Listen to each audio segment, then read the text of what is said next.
Hey internets, it's Jake from Mini Terrain Domain, and this is Frostbitten Twice Shy, Dawnbringers, Rime of the Frostmaiden, Season 5, Episode 16, in our long-running Dawnbringers campaign happening every Thursday night at 8:30 p.m. Eastern, right here on twitch.tv/Mini Terrain Domain.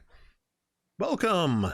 First thing you're probably going to notice is that we are missing 1V, aka Cantriel, who could not be with us today, but we will carry on, which is probably why we weren't all giggling when we came on tonight.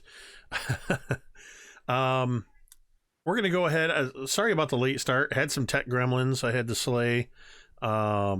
And got that all out of the way, and we're gonna get started with our game here in just a moment. We're gonna have a couple of quick announcements. First off, I'm gonna start with domain dice because Dwight the Big Bearded Nerd rated us just before we got going here, which means I owe you some domain dice. You can look above the blank spot where V normally would be, the one that says Cantriel, and you will see a series of plus 145 plus the little blue domain ice sitting there. Domain dice is a way that you, the audience, can have an influence on the game through cheering, tipping, rating, gift subs, subscriptions, all that good stuff. Will earn domain dice for the players. Just a couple weeks ago, they fought Arviatris, the ancient white dragon, and they burned through 65 domain dice to ensure that victory. And despite that, it was still a narrow victory at that. So domain dice do have a lasting impact, and we do appreciate any support you throw our way and supplying those domain dice. If you look down in the lower edge of, particularly the lower left corner of the overlay, you will see a series of icons, graphics, logos for our partners. First and foremost, we are super excited to be partnered officially with Jasper's Game Day, an incredible organization dedicated to raising awareness, education, and ultimately the prevention of suicide through tabletop gaming. We are officially today in April, which means we are 30 days and counting until Jasper's Game Week kicks off with an epic 10 days of gaming happening on D&D Beyond here on Mini Terrain Domain. Also on a couple of partner channels that I keep promising, and I will get that information up here so you can see what all those channels are so you can follow them. But we've got some friends in Australia that are going to be running things while we're sleeping, and the weekend or the week-long event will be finished off with some Pathfinder games and other stuff happening on a Paizo partner channel. It's going to be awesome. Head over to jaspersgameday.com and check out the schedule. They have links to auctions that are live right now for you to bid on seats to play with any number of people. I know we've got Mark Holmes is running a game. Deborah Ann Wall is participating, I believe, in the D&D Beyond weekend. We've got a ton of other auctions, and then more will be releasing in the next week or so that will carry on from the D&D onto the MTD week, so on and so forth. Stay tuned for more and increasingly epic announcements as we get closer to that event. Be sure to check out our partners over at Initiative Coffee Company's Help Action, and check out the Metade roast coffee that you can purchase there. It is a wonderful Brazilian and Peruvian medium roast coffee. It's absolutely delicious. And for every 12-ounce bag you purchase, $3 of that goes to benefit Jasper's Game Day. Also, check out our sponsor and partner, Talon & Claw, makers of fine wooden dice accessories. And this is... Anthony is a great friend and also is an ambassador for Jasper's Game Day, does a lot of work for Jasper's. Aside from their sponsorship of us, you can head over, and please do head over to the link. Check out all the great stuff you can get. Use your code MTDClaw to get 10% off your order and help support the channel. But as we get close to Jasper's Game Week, go over to jaspersgameday.com. Check out their store where you can get Talon and Claw Hero dice vaults and regular dice vaults with the Jasper's Game Day logo laser engraved into it. And of course, there's a revenue share with money from those purchases going to benefit Jasper's Game Day. So be sure to check that out as well. But we love working with Talon and Claw. They make incredible stuff. And I can be found over on Anthony's channel, over on the Talon and Claw Twitch channel on Sunday nights, playing Sea of Thieves with that great crew over there. I already covered domain dice. I think I covered pretty much everything you need to know. Stay tuned as well. We do have an announcement will officially be coming in the next week or so. But you may have noticed that our All That Glitters Dungeon of the Mad Mage campaign has been canceled. It is no longer happening on Monday nights, but fear not. Jordan, Dwight, Ricky, M, myself, and Carrie will be all reuniting or uniting, however you want to view it, again in that same time slot a little bit earlier. We'll be meeting at 8 p.m. On Monday nights, starting after Jasper's Game Day, for a brand new epic campaign, Scribes and Scrolls, The Candlekeep Mysteries. We will be running... I'm going to be running that book as a linked complete campaign for, well, as long as it goes. So we're all looking very forward to that. We have been planning and prepping, and we're getting ready for an offline session 0. So a new D&D campaign is coming your way in the not too distant future. Speaking of D&D campaigns, that's what we've got going on right here with Dawnbringers. Let's play some... Well, wait. We can't do that yet. I forgot my most important announcement. I'm so excited to play D&D because I'm in a good mood. Because I'm just coming out of a bit of seasonal depression and some other things in my life that were kind of bringing me down. But thanks to having a therapist and wonderful friends that I can talk to, and if I just can't even, I have wonderful friends that I can just quietly get on a Discord or call with or chat with or whatever. But it can be hard sometimes. And that's what we're talking about is mental health and the struggles with mental health, and how, sometimes you're not okay. And that's okay.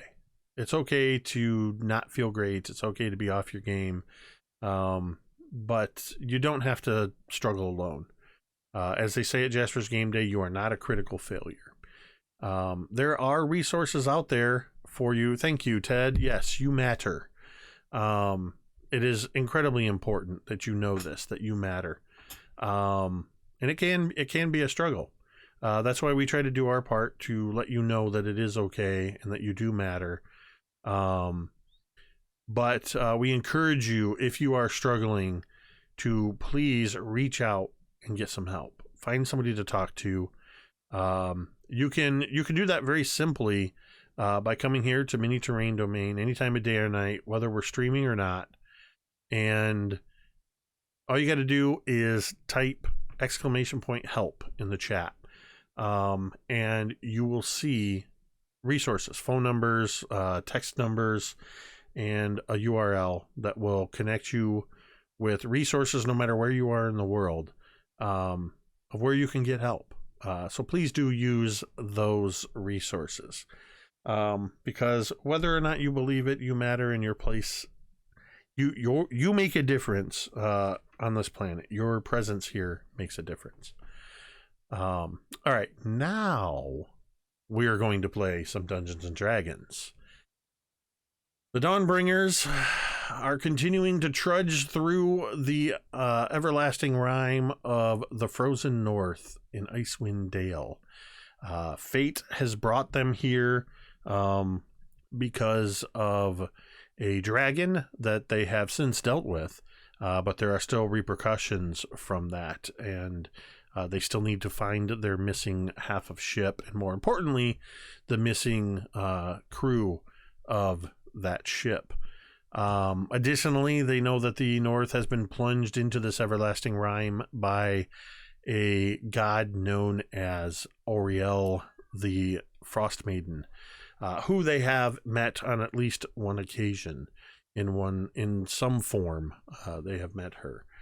They have witnessed the harsh realities of Icewind Dale and this everlasting rime, the constant dark, the constant freezing cold, blizzards, and the sacrifices, sometimes in the way of food, sometimes in the way of warmth, and most recently in the way of human life or humanoid life being sacrificed to this god.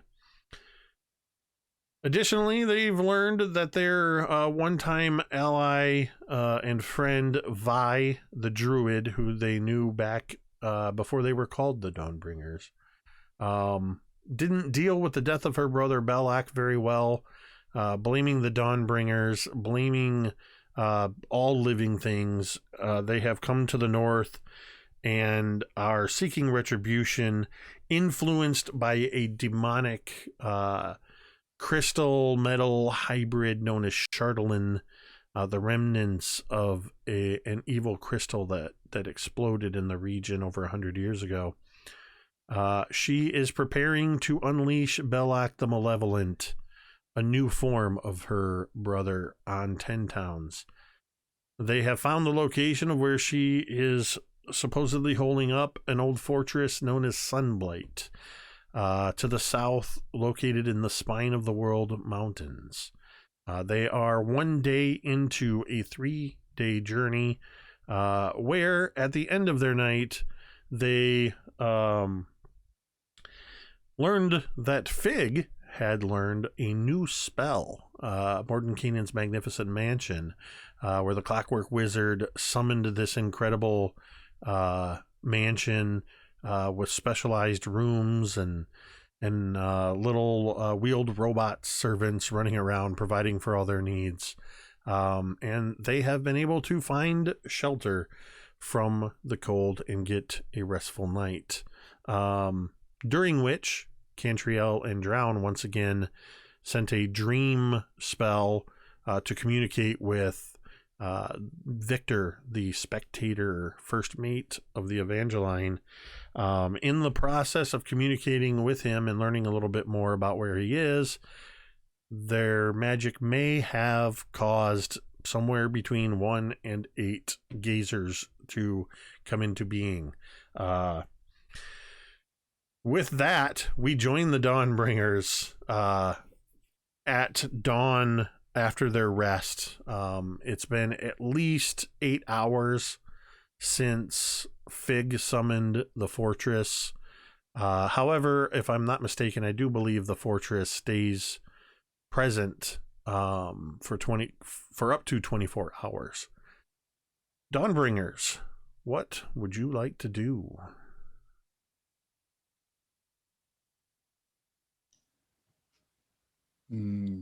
Well, there was food in this place, right? I think I heard that. So, breakfast first. Talmud would have absolutely requested that Fig try his best to replicate Nimsy's cookies and hot chocolate and anything else that we had while we were there. Yes, I will have cookies. Yeah, and of course, like the hot chocolate and stuff that comes out is all different colors and pinks and blues and greens, and the cookies fly when they're butterflies. They like will fly away. I imagine Talmud is like try to catch one.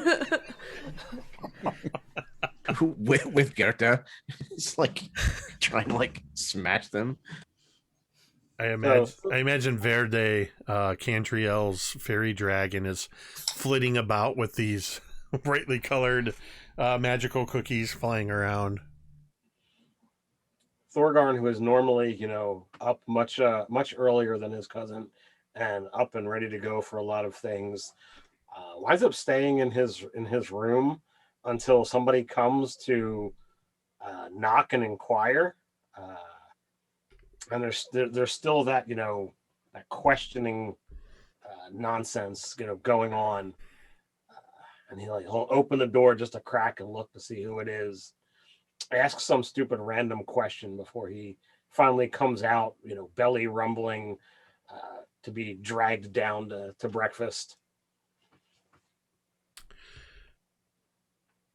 Fig and Thorgarn, I would like you each to roll me a d20.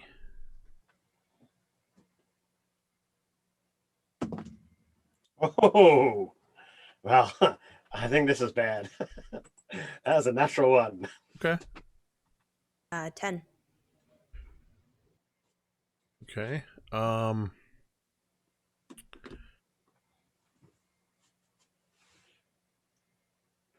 right. Go ahead. If there's any conversations or anything you want to have preparation for your day, you want me to go ahead and do that.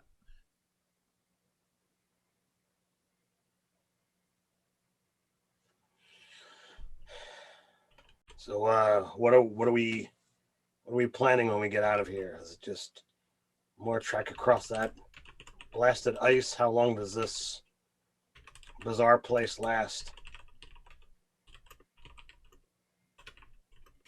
I mean, we're headed to the keep where Vi is, I believe. Isn't that correct? 4 more days of travel, I think. 4 more? It was going to take you 3 total days to get there. Fig, Oh, is it 3 total? I thought it was 5 for some reason. It was 3 total, and you're 1 day down. Okay, two more days of travel, I think. Supposed to be 2, but a bad survival roll, and next thing you know. Fig, you can do this again, right? I can. Although tonight I will not be able to. I'm sorry. Oh, I that's fine. I'm sure. But I'm glad to hear that you can do this on a regular basis. Yes, the next eve, or if there is a next eve, because days are confusing and nights, I will be able to do this on a regular basis. If you have any suggestions, please feel free to give them to me so I may make this mansion better. Do we have ways of being able to look out into the real world to see if there's problems, things setting up an ambush for us? I mean, we've got a lot of enemies here. I doubt that there. You hear this small giggle. At least you think it is come from Fig, just this weird trill of sound. And Fig kind of just cocks his head to the side just a little bit, but then shakes his head. I am doubtful that they set up a ambush. There is no evidence of this place here. Once the door is closed, Wait, they cannot see us. did you just hear that too? It sounded like one of Fig's mechanisms is broken.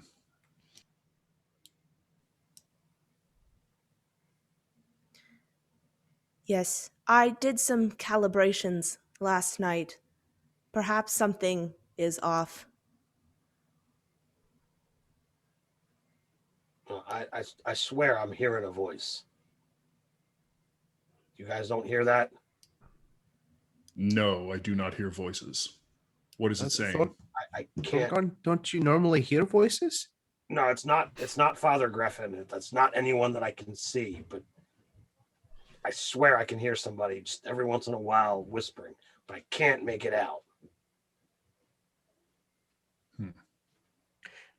Have you slept, Thorgarn? Yeah. Okay, you just seem a little cagey.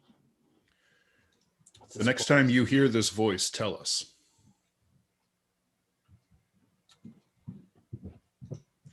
Sure. In the meantime, have some cookies and some bacon. And he like hands him like handfuls of both. The cookies are adorable but frustrating. I'll Don't take your hands off them. Take 2 pieces of bacon, put it between cookies, and eat them both together. They will try to flee.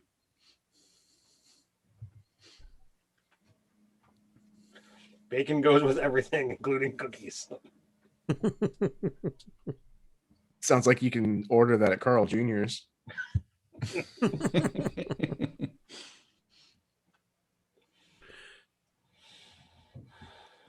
Well, you can stay here as long as you like, and whenever you're ready, you can head out into the icy tundra and continue your next day's adventure.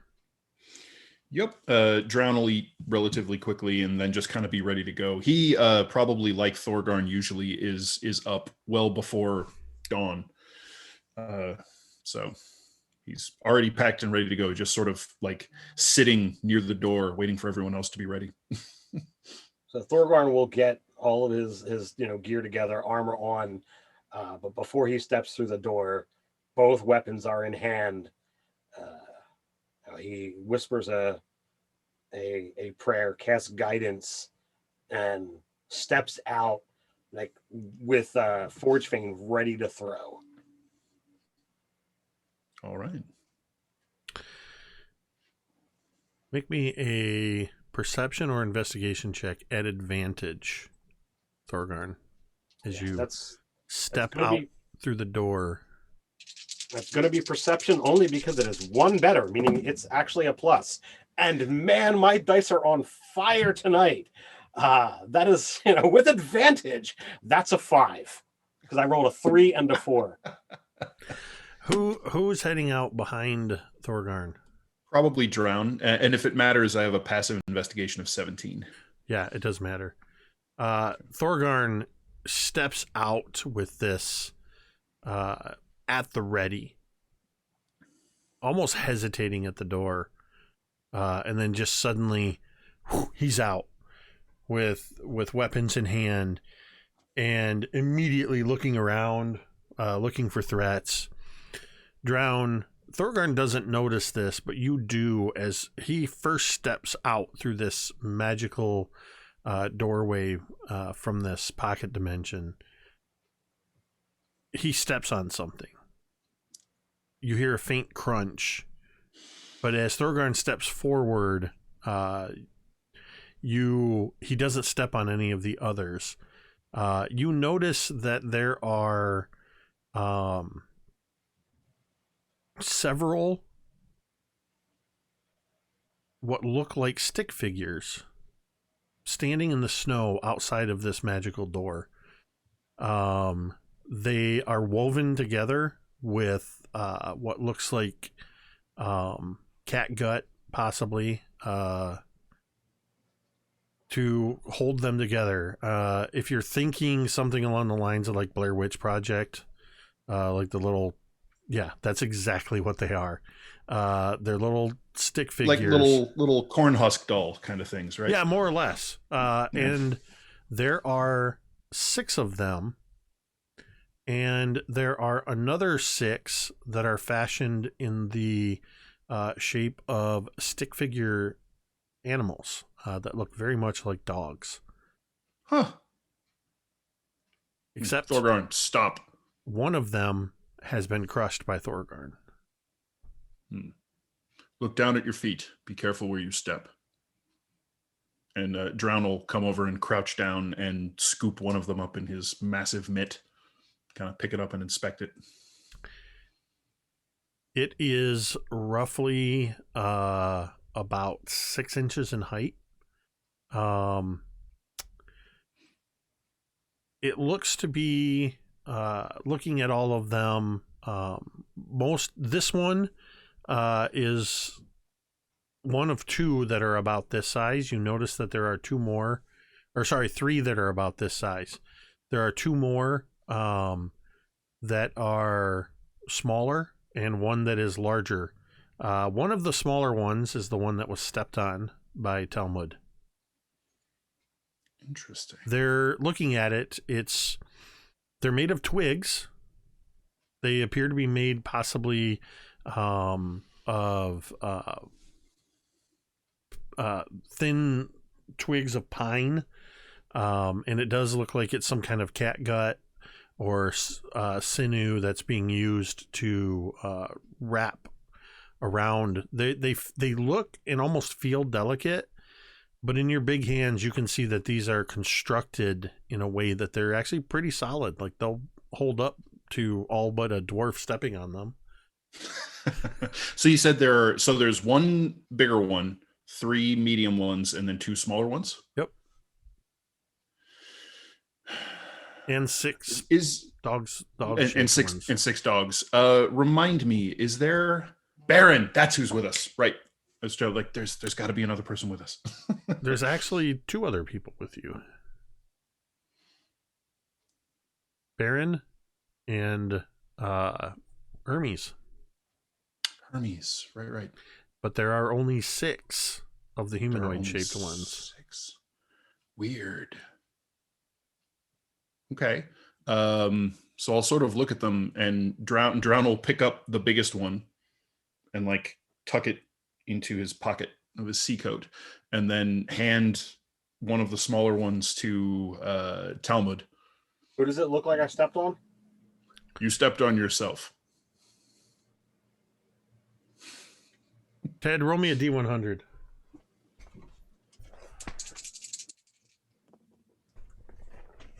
All right. At least the percentile dice like me. 94. Okay. I got an 83, so it did not break. Oh, nice. You basically the snow was Knocked it so over. thick here, you basically just shoved it down into the snow without breaking it. They're very sturdily made. That's lucky. Yeah, and so Drown will basically hand these out to everyone who matches them, but then he's not quite sure what to do with the 3 medium-sized ones for 4 medium-sized people. So, okay. But he'll probably default to Fig, Cantriel, and Hermes.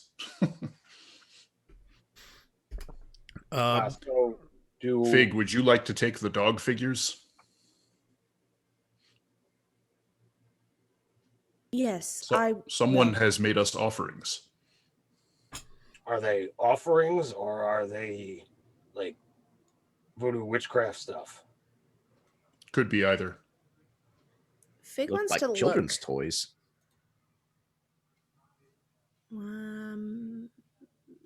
Fig wants to cast detect magic. Yeah, on these little figurines. Okay. You cast your magic, your detect magic. 1 second. I'm gonna check something.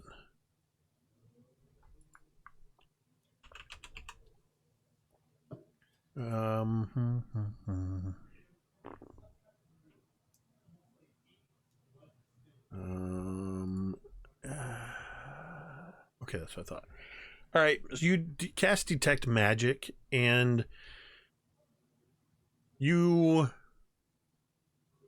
what you detect is more of a lingering magic, as if something magical had handled or crafted these items, and you catch faint sense of abjuration magic imbued within these things. But in themselves, they do not resonate as magical items. Magic just clings to them. Fig is looking at these, and I imagine that maybe an eye comes out a little bit, like a microscope, taking a closer look at these figures, and it goes back and these things are not magical in themselves, but something magical touched them. Abjuration. Protective. That is encouraging. Are there any tracks in the snow, Jake? Give me an investigation check. Oh yeah. How did I D&D okay. dad you? That is a nat 20. 27. Yeah, you said Talmud stepped on the. Oh, see, Oh. that time I didn't even realize I did it. V's usually the one that calls me out on that. 27 looking for tracks. So as Drown, you start looking around as Fig is taking a close look at this thing. And Drown, you're looking right around where you picked up the bigger one. And you notice you kind of have to lean in close because of the limited light out here. It is clear. So everything has sort of this almost grayish blue cast about it. And the aurora does cause there to be a little more illumination.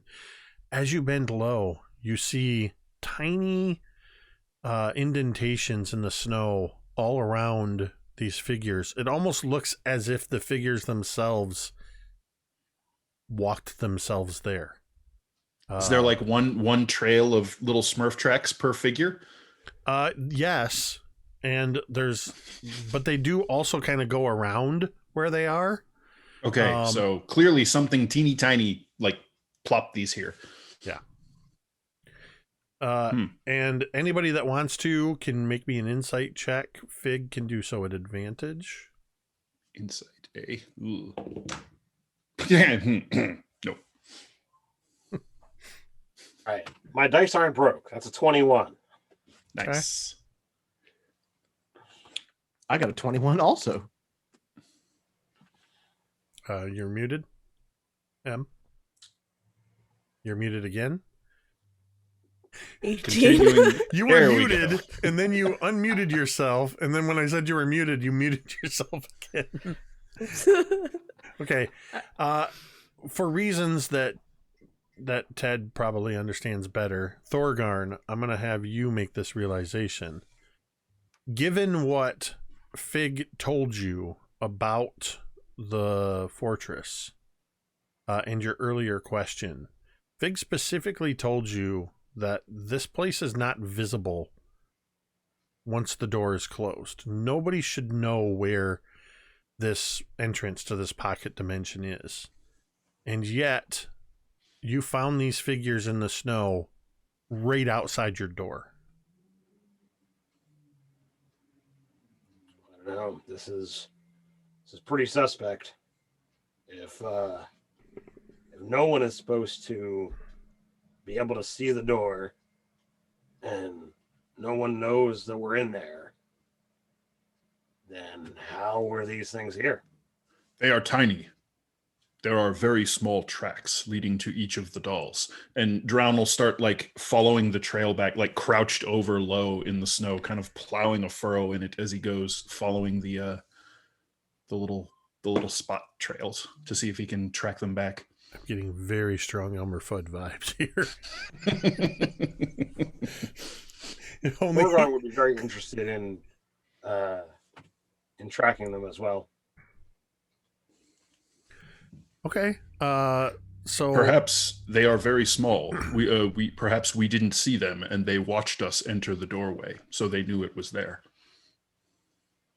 It's possible. They could easily hide in the snow. I feel like we've been being watched for a while. go ahead. and make a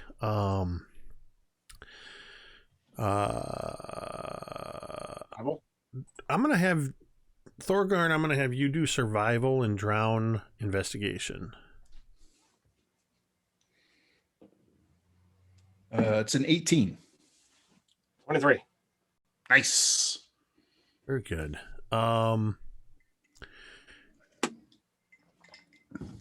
As you are following Drown, the further you get away from the main source, you're having a hard time spotting these, looking at these.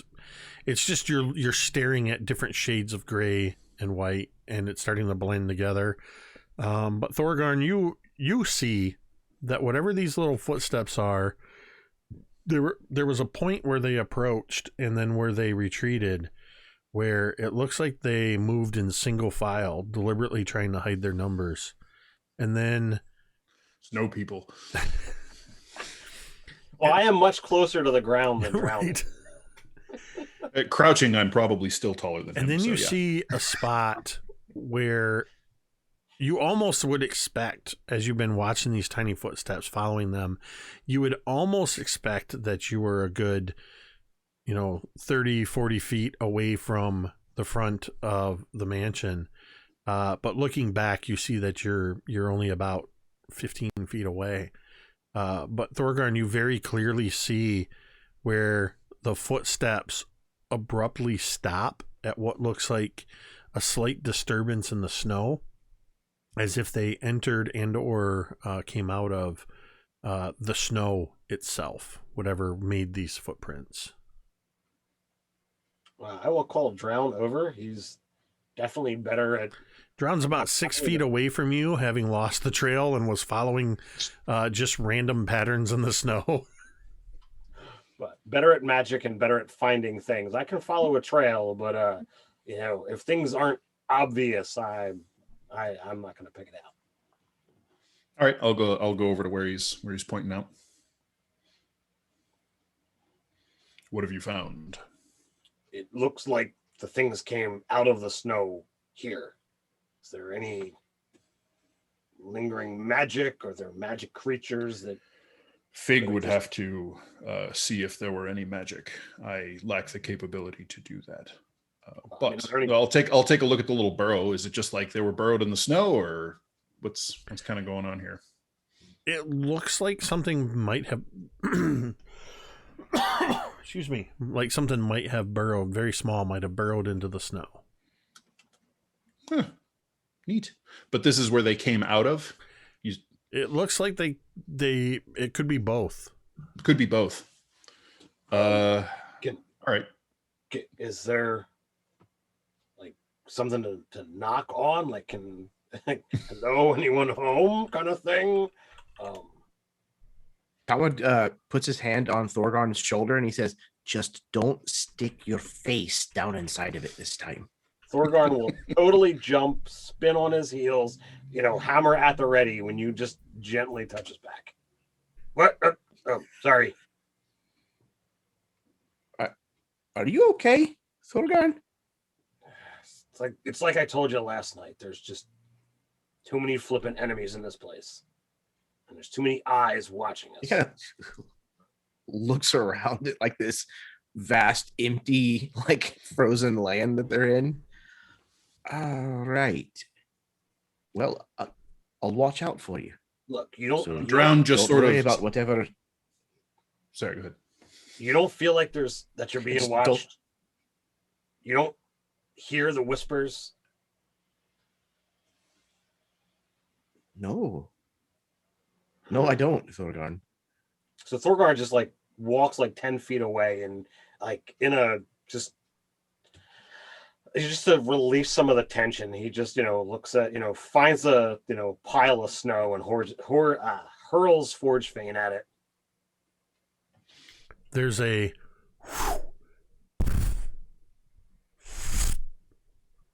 as it plunges into the snowbank, and then just a dusting of snow as it comes flying back. Well, while the hissy fit is happening, Drown is going to kind of crouch low to the burrow and see if he can see anything. You see what looks like just a small mound raised up in the snow where it almost looks like somebody poked their finger into the snow there. Right. Okay. Well, I'm not going to go like digging around or anything, but Drown will just sort of settle back onto his heels, still kind of crouched low, and say, "If you can hear me, we appreciate these gifts. Thank you." And then just kind of stands up and turns and heads back to the rest of the group.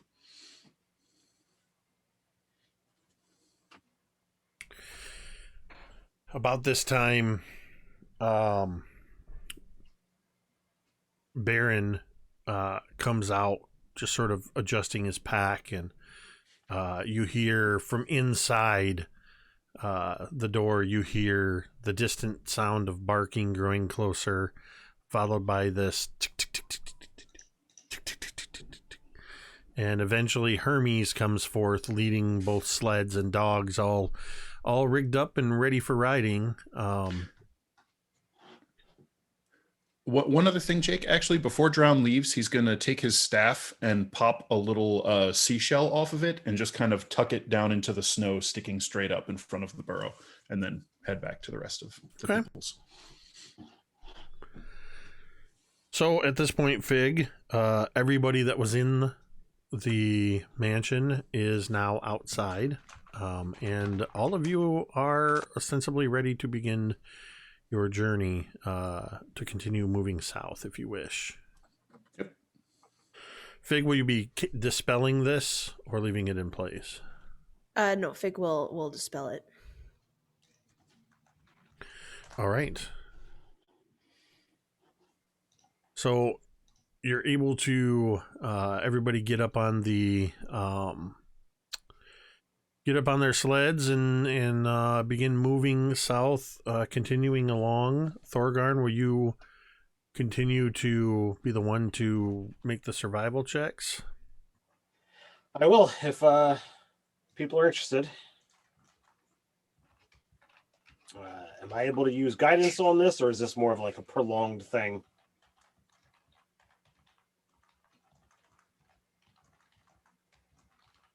It sort of covers, in this case, it covers the time of day. So you're sort of covering a broad scope of time, not like just in this moment. So I would say probably not. Yeah, Drown will work with him and help. Okay, so you'll get Since he's at least proficient in survival, Well, so give him advantage. Thorgarn, before you go rolling at advantage, Drown helping you is what prevents you from rolling at disadvantage because you are a little distracted. Sure, that works for me. So you'll be rolling a straight survival check as you begin moving out this morning. I'm going to use a domain die because that is my second natural one of the night. All right, we have plenty of them. A few of them earned tonight even. All right, it's a 15. Okay. For no particular reason, roll me a d20. I'm going to choose a different die that's not been sucking on me tonight. You want just the number? Yeah. 5. Okay. My dice are, rolling awesome tonight. All right. More than half of my numbers at 5 or below.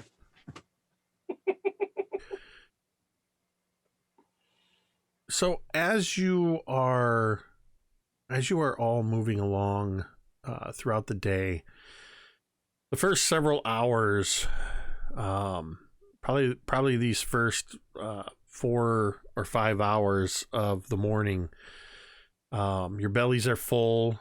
The warmth of Fig's fortress, or the mansion. In my mind, it's Fig's Fabulous Fortress already. The mansion, the warmth of the mansion is but a memory at this point. Fig, you and Hermes have little intricate patterns of frost that have begun to form on your exposed metal surfaces from the extreme cold We're talking temperatures probably right now around minus 30, minus 40. But you're all bundled up against the cold, and some of you are resistant to the cold through natural means or through magical means. So you don't necessarily have to worry about the exhaustion. It's bitter cold. Your exposed skin is feeling tight and very cold and hurts. Those of you with beards, you have icicles long forming in your mustaches and down the front of your beards. The snow has the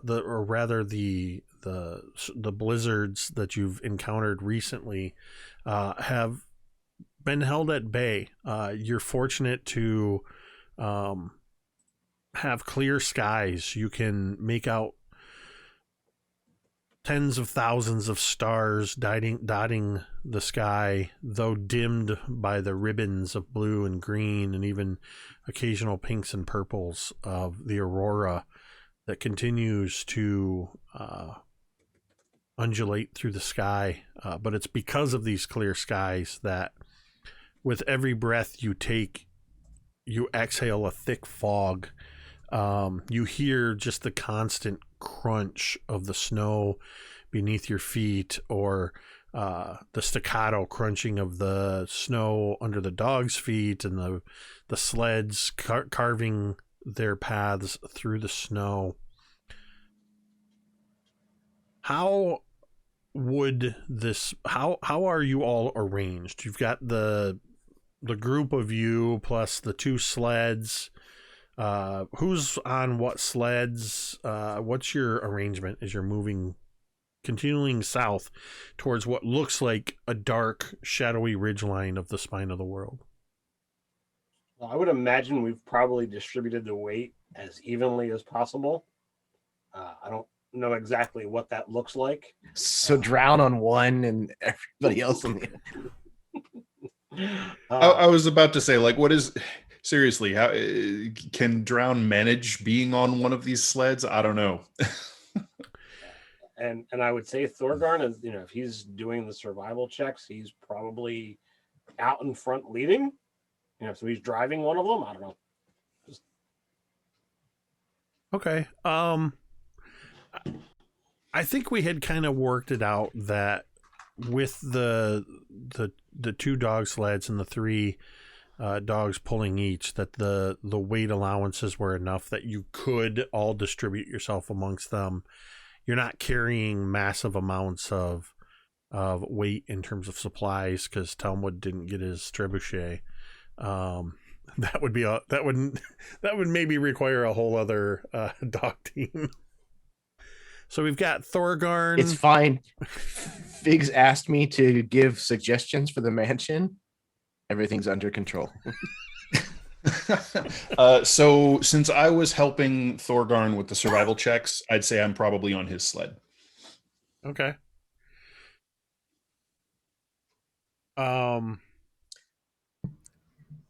Is Fig still driving the other one? I would imagine. I think for a while, for the first half, and then I think he would want to switch it off. Can Hermes drive one? Yeah, I don't know if Hermes knows how to drive one. Hermes is... You haven't trained You've handled the Hermes. dogs. You but I haven't don't know trained about- Hermes how to drive the sled, but Hermes is a runner. So Hermes has been running with the dogs, speeding up and running alongside the lead sled dogs, and then he'll drop back and run alongside the trailing dog sled. Because he's got these thin metal legs, he's able to move through the snow with relative ease. He can't run at a full-on sprint per se, but Hermes is doing all right without even being on a sled. Okay. Then I think about maybe halfway through their journey, Fig would turn to Talmud. Talmud, could you drive this sled for a while? Aye, of course. I would be happy to. You need a rest? He kind of looks quizzically, knowing that Fig doesn't really like fully rest. I found another page in Oh, his book, and I think I have deciphered it. It is a very long spell, but since we are traveling, I thought perhaps I would try it out. okay. Sure, certainly. Just whatever it is, if it summons anything large, maybe just over there. And he kind of just like points off to the right somewhere. I am hopeful it will not summon anything too large. Just the right size, if my calculations are correct. I trust you, Fig. All right, hand me those reins. And he kind of like stands up and takes like the extra coat that he was wearing kind of off. Yeah, Fig is going to sit in the sled, and he's going to start casting a spell. And it's a spell that takes 12 hours, so he's going to start now while he's on the sled. He has to keep concentration on it, but yeah.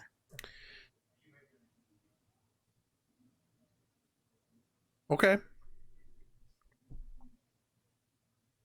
If you can maintain concentration on this casting of this spell, you'll have to pretty much concentrate throughout the rest of your time of traveling during this trip.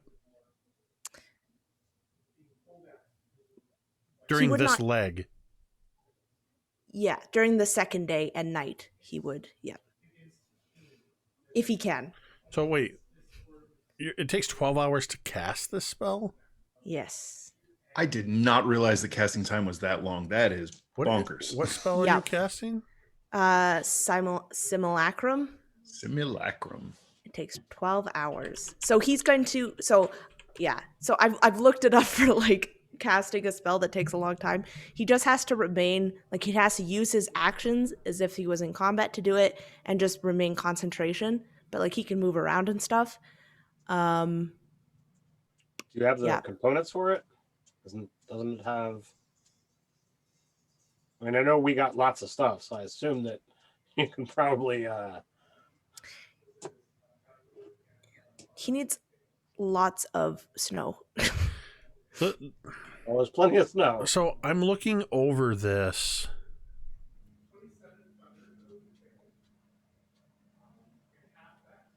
And I would say you have all of the components, even the powdered ruby worth 1,500 gold pieces. You had plenty of gems and stuff that you had in your supply. Yeah. I was actually hoping, if you'd let me, that he would actually use one of the rubies in his brain. if that's okay. Well, you have two gems in your mind. You have your blue gem and you have the red gem that was Archimedes. Yep. Okay.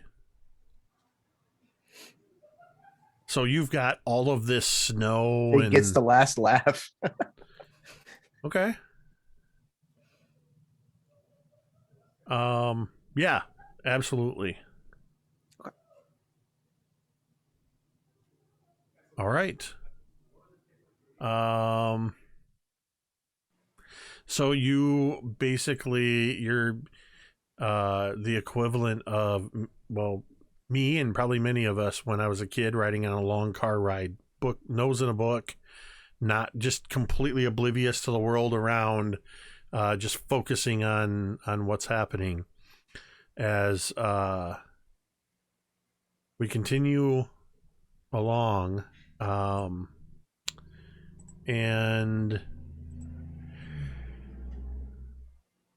in the lead vehicle, we've got Drown and Thorgarn. I imagine, particularly, I'm going to say with Fig choosing to go into this spellcasting state, that Cantriel is riding on this wagon, sort of. You've got Talmud at the back driving the dogs, or maybe seated more towards the front, driving the dogs. Fig is sort of in the midst of this, where there's this, all of these components piled up, and Cantriel's on the other end, just keeping watch and choosing to protect Fig, to watch your back as you're doing this. I'm going to say Baron is up in the lead sled with Thorgarn and Drown. So as you're traveling along, I would like to know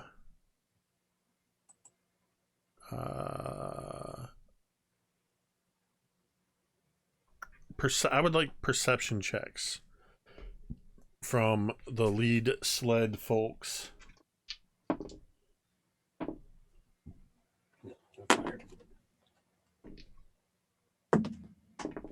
Ooh, that's not too bad. 18. 7. All right, and Ted, go ahead and roll me another d20.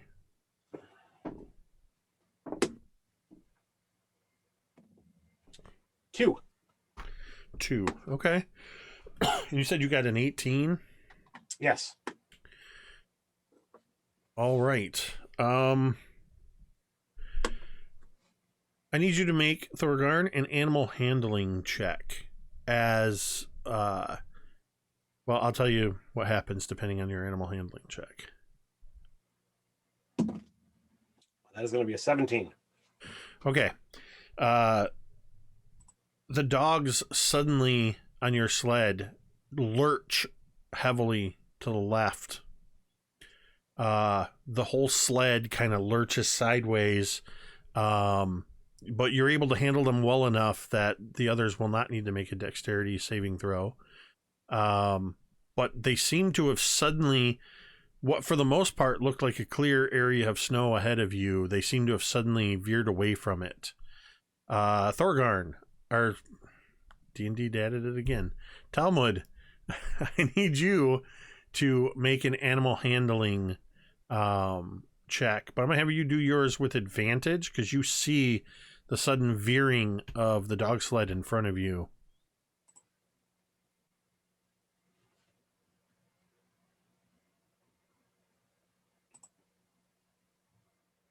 So I'm going to go ahead and use some of them domain dice. I rolled 2 8s.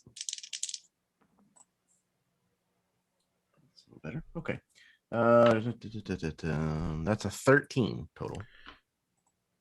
Talmud, you're not sure what's happening. And there's one of the, I picture it like this as Thorgarn kind of maintains control as the dogs suddenly dodge out of the way.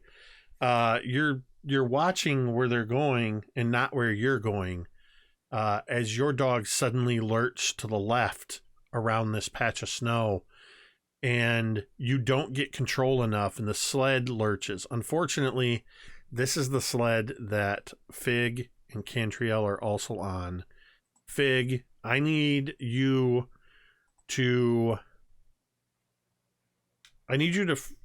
all three of you to make dexterity saving throws. Fig, if you fail your dex saving throw,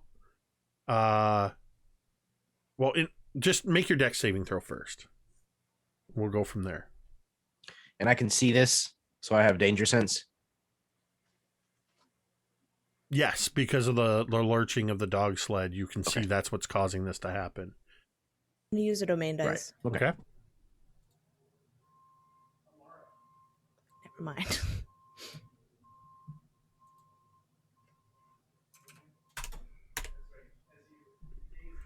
Talmud threw his arms I up in the rolled air. 20 for a total of 22.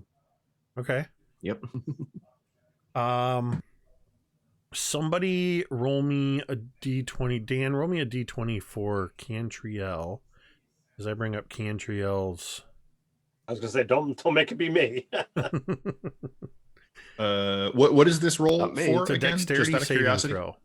A dexterity saving throw. I have a 12 on the die. That is a dirty 20 for Cantriel. What did you get, Fig? 11. Okay, I need you to make Wait. There are domain dice up there. They used one. Mhm. Can reroll.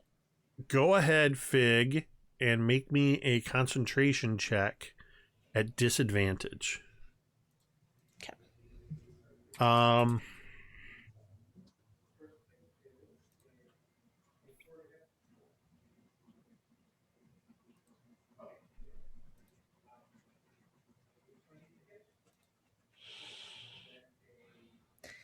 Okay, I'm using a domain die, so then that's a 17. Okay. So that 17. So here's how this is going to play out, because I believe this is in the spirit of Cantriel as well. As the sled lurches, though Talmud wasn't able to prevent the dogs or maintain total control of the sled, he leans, Talmud, you lean your weight in such a way that you prevent the sled from tipping completely.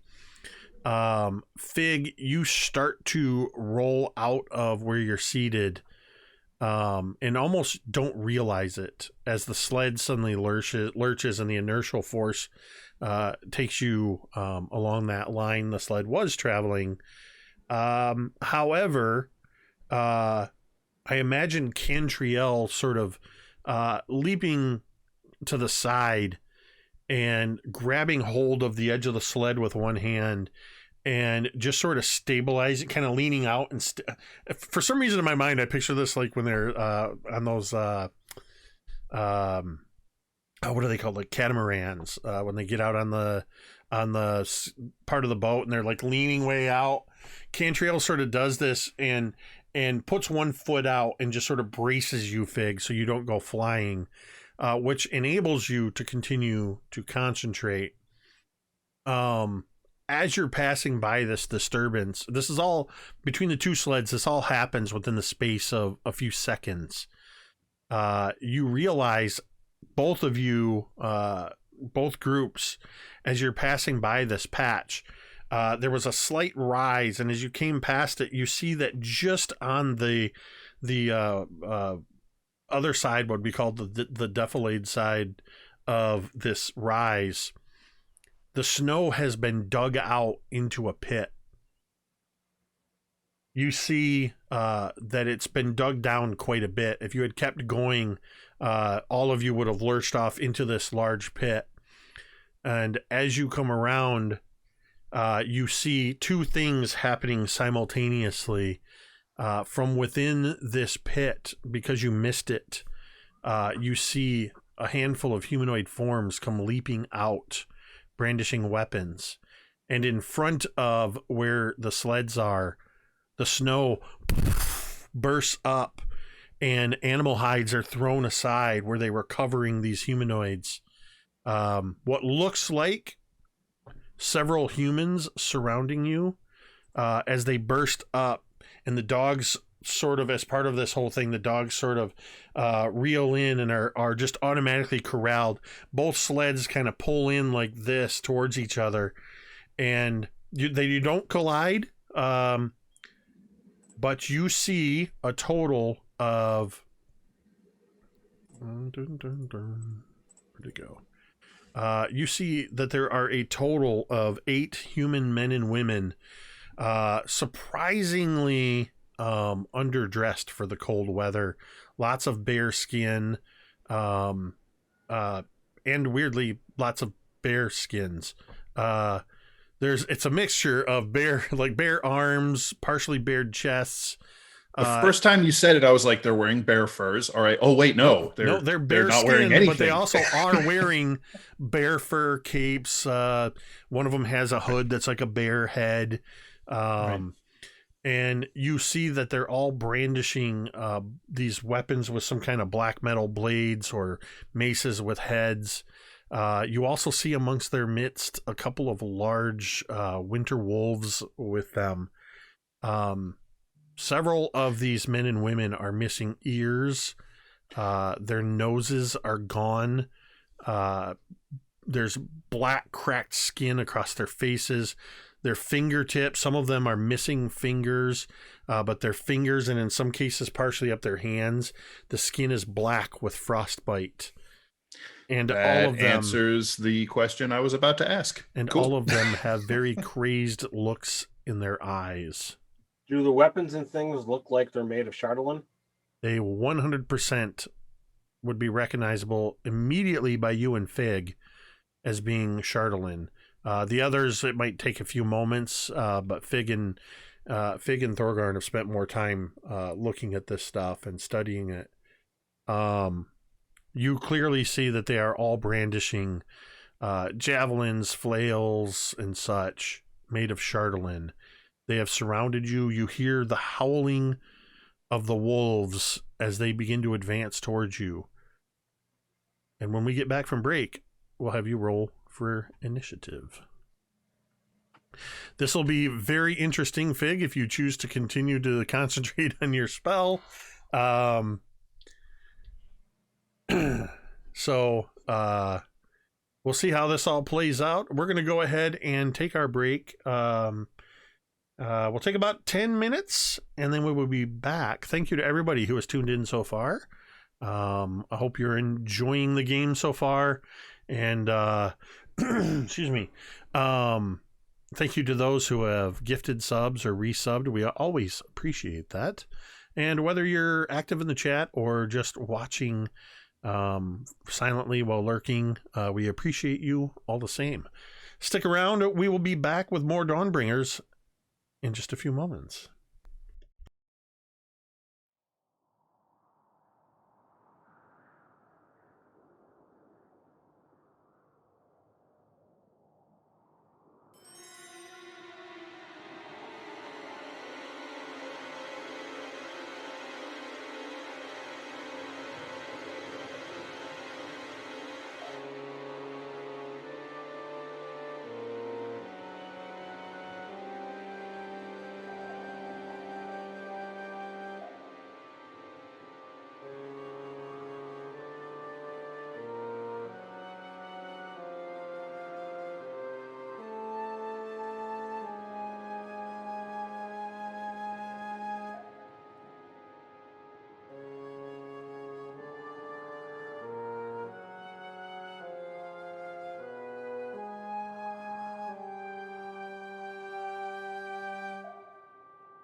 And we're back. And with that, I would like you all to roll for initiative.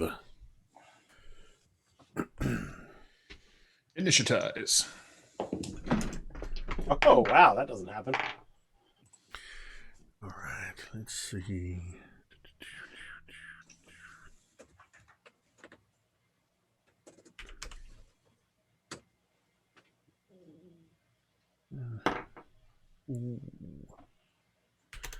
Okay.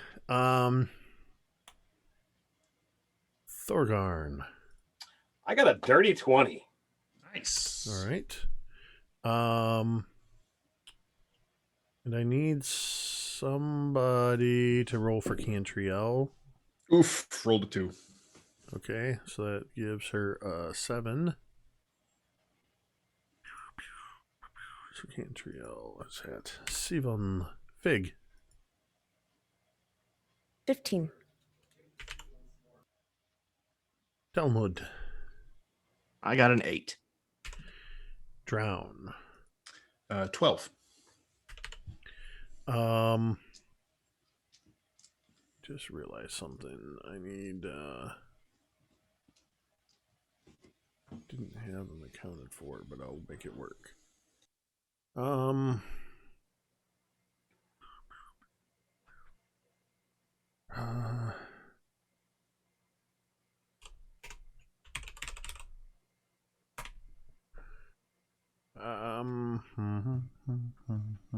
wait, that could work.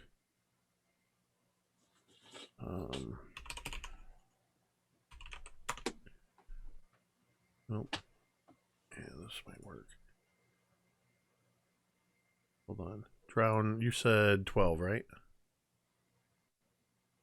Correct. And we'll start that. What I forgot to account for in my initiative tracker is Baron.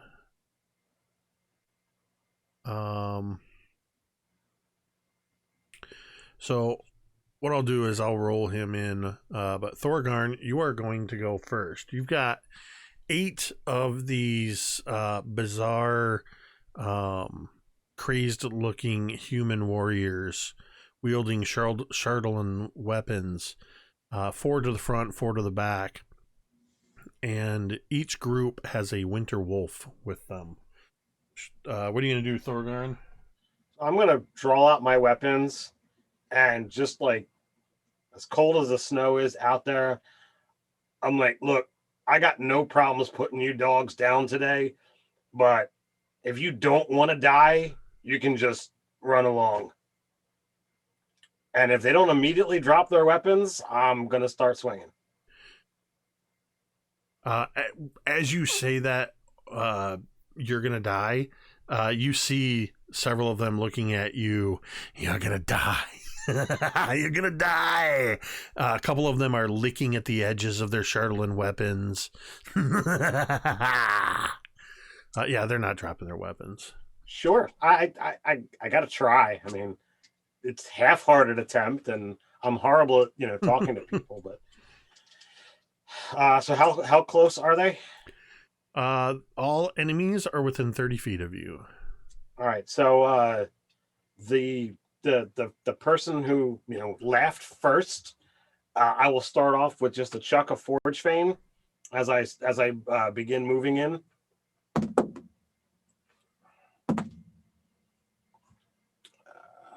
I used to have these things memorized, what my bonuses were, and then we leveled up. So that's a 28 to hit. 28. Yeah. I'm like, if you need to look that up. I was going to say, yeah. So the first strike does 17 points of damage. Okay. 26 to hit with Forge Fame. Yep. Ooh, that's a nice one. 14. It's a 22 damage. All right. And then coming in with Faithkeeper. That's not quite so good. That's a 15. That's still going to hit. All right. That's going to be 7 points of damage. All right. Because I still don't have that fighting style. All at the same crazed person. Yeah. So yeah, as you're throwing your weapon and striking at them, they never stop laughing the whole time you're hitting them. Even as their blood is splattering onto the snow, they don't let up. Am I able to insight that at all? Am I able to gather any clues as to what the flip side's about? You can certainly try. Not with that roll. That's a 9. No, you don't know what's going on. They are something else. Sure. And all 8 of them are going to go next. Well, I'm glad I got right in their faces to be able to do Whoops. it and didn't rage. That was the wrong thing. So they begin to advance. The first group is going to close in on the first dog sled. And a couple of them are wielding flails. A couple are wielding javelins that they're holding like spears. And after you start pummeling on this first one, Thorgarn, who never stops laughing, he just looks up at you, spits off to the side, spitting a couple teeth into the snow, and immediately, well, let's see what he does here.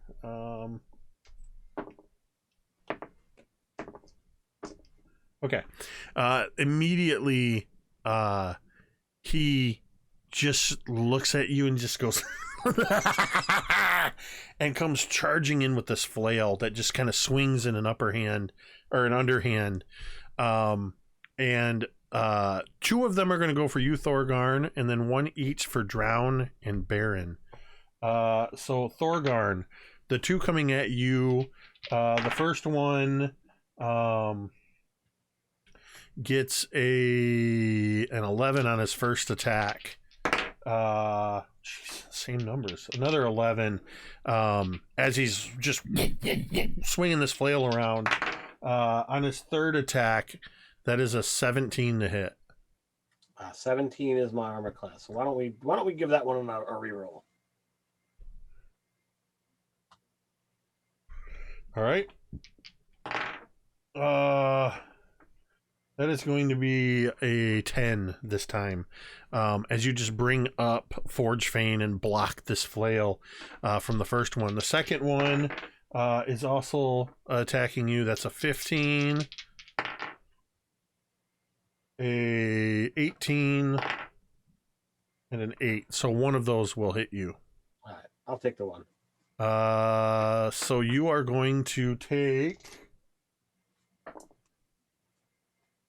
You're going to take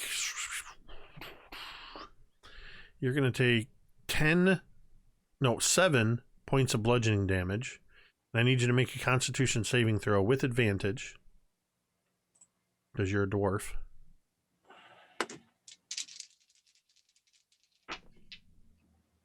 How about a 27? You are not poisoned. Drown, you get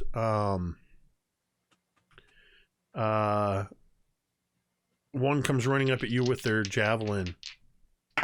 That is jeez, I've got to set these dice aside. Single digits all along. So the first attack is a miss. The second attack looks like an 18 on both dice, so that'll be a 23 to hit. It's 2 hit. Yeah, oh yeah. And a 22 on the second hit. Yep. So both javelin hits are going to strike you. You're going to take 12 points of piercing total, and I need you to make 2 Constitution saving So, throws. because it matters, do you have the separate values of those? Is it just They're 6 6 each. or- Okay, I'm going to Stone's Endurance one of them. So, and I will reduce it to nothing. So I'll take 6. Okay. You do need to make a con save. Okay. Constitution saving through 15. Okay, you're not poisoned. Oh, lovely. Baron has one with a javelin also charging at him. And before he can even get his weapon out, all 3 hits are going to hit him. You watch as this female barbarian, because that's clearly what they are, from their reckless nature, you can tell as they come charging in, and before he can even draw his weapon, you just hear the of a javelin piercing into him through his cold weather clothes in rapid succession. He's going to take 18 points of piercing damage, and first one, second one. Oh, okay, that dies one. Luckily, he's got a high constitution, or at least high constitution saving roll, so he is not poisoned. The other group is going to they are heading, whoops, I keep hitting the wrong button. They are going to move for the sled with Hermes has sort of by happenstance is by this one, which also has Fig, Cantriel, and Talmud. Cantriel's interposing herself in a way that nothing's going to... They have to go through her to get the Fig, basically. Cantriel's going to take 2. Talmud and Hermes are going to be attacked by the other 2. These ones are wielding flails and javelins as well. Talmud, the first one comes in at you with a javelin, attacking recklessly. That is a 23 to hit on its first attack. Will definitely connect. A 21 on its second attack, and a 23 on its third attack. Oh. Again, just like Baron, almost simultaneously. 18 points of piercing damage, and I need you to make 3 con saves at advantage.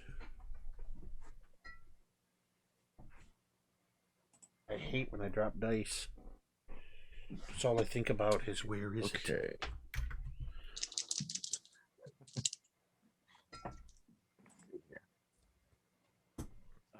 Okay, so a 21. Good. On the first one. Or no, dirty 20. Holy shit. I just rolled 2 20s. Nice. All right. Burn them up on this con 28 save. total. Right.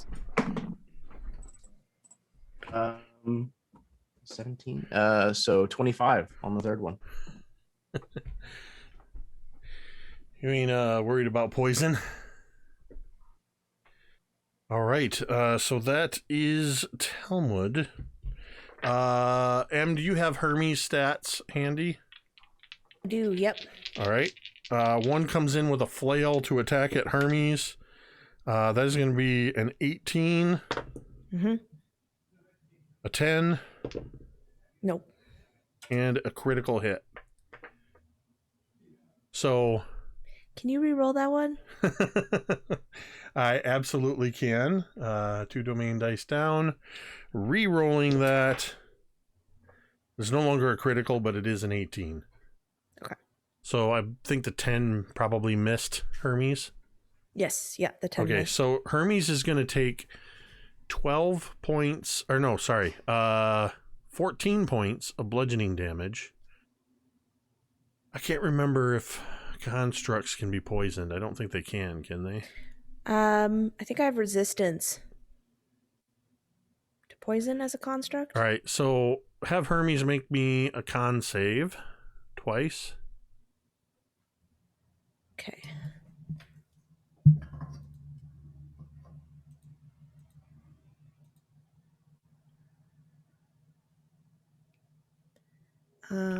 That's good.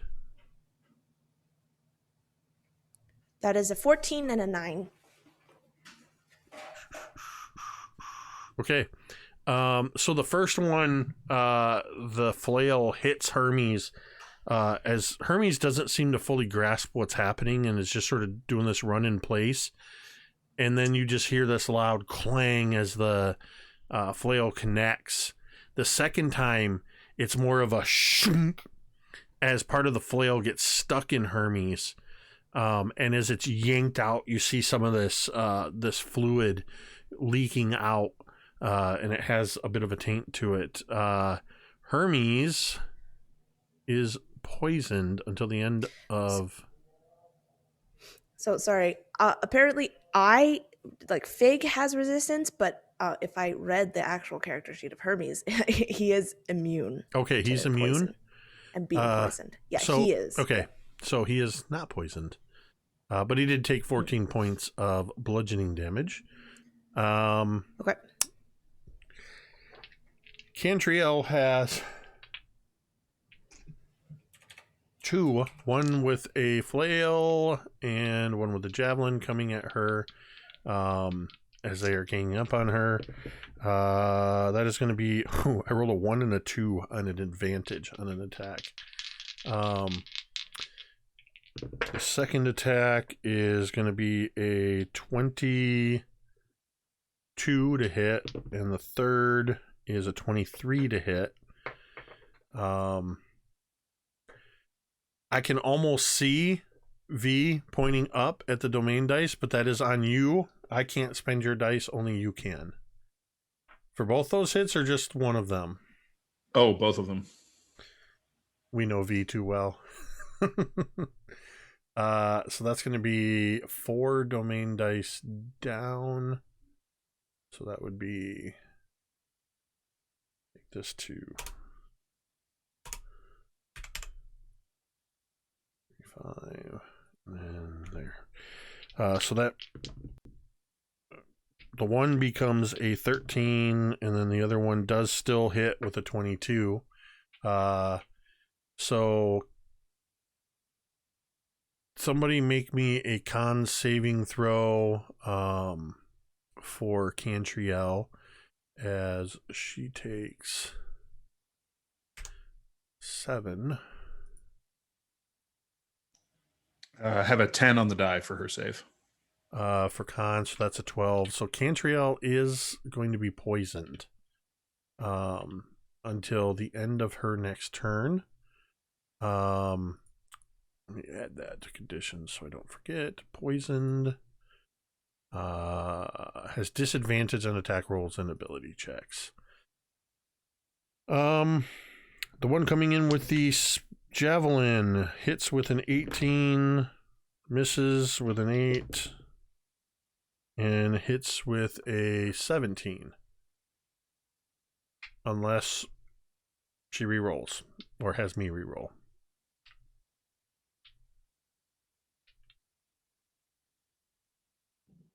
Yeah, I'd say so. I mean, she generally does, so yeah. All right. Let's see. Down 4 again. So that would be 130. Bring that one back. All right. So that one hit becomes a 16 and a 23. So they're still going to hit. And that's going to be a total of 12. And she can't be poisoned again. She's already poisoned.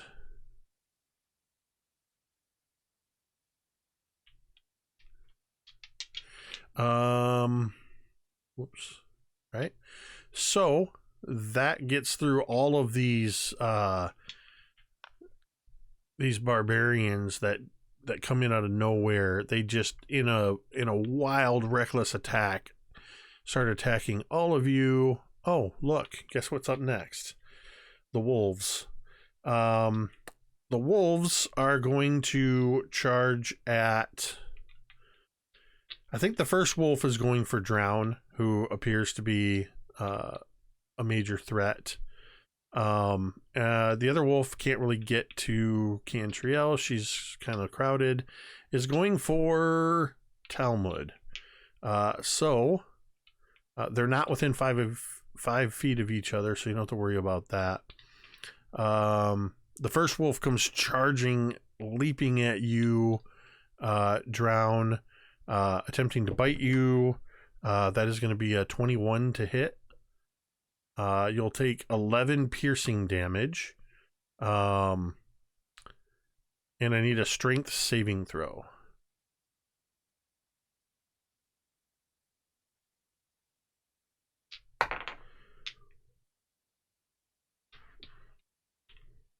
And it's a 23 on the strength save.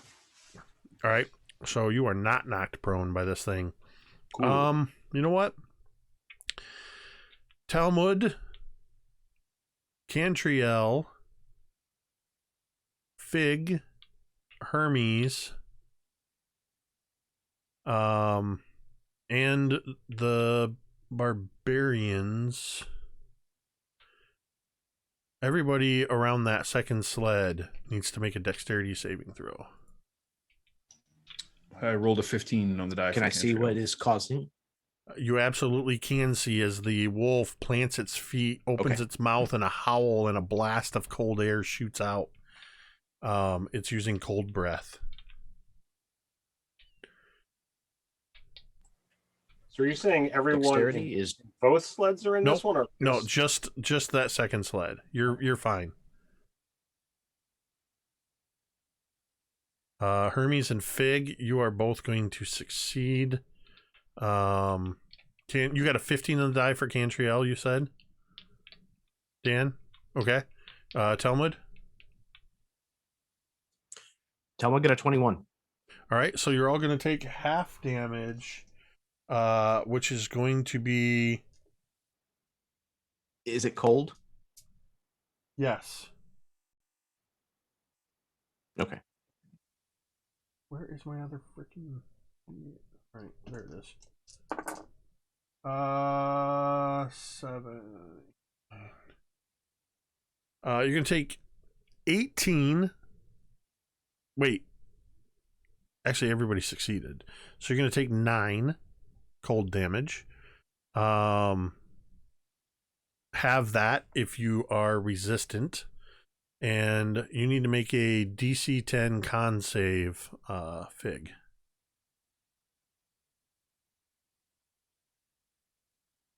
For your spell concentration. So still, despite all of this, Fig is still focusing on this spell.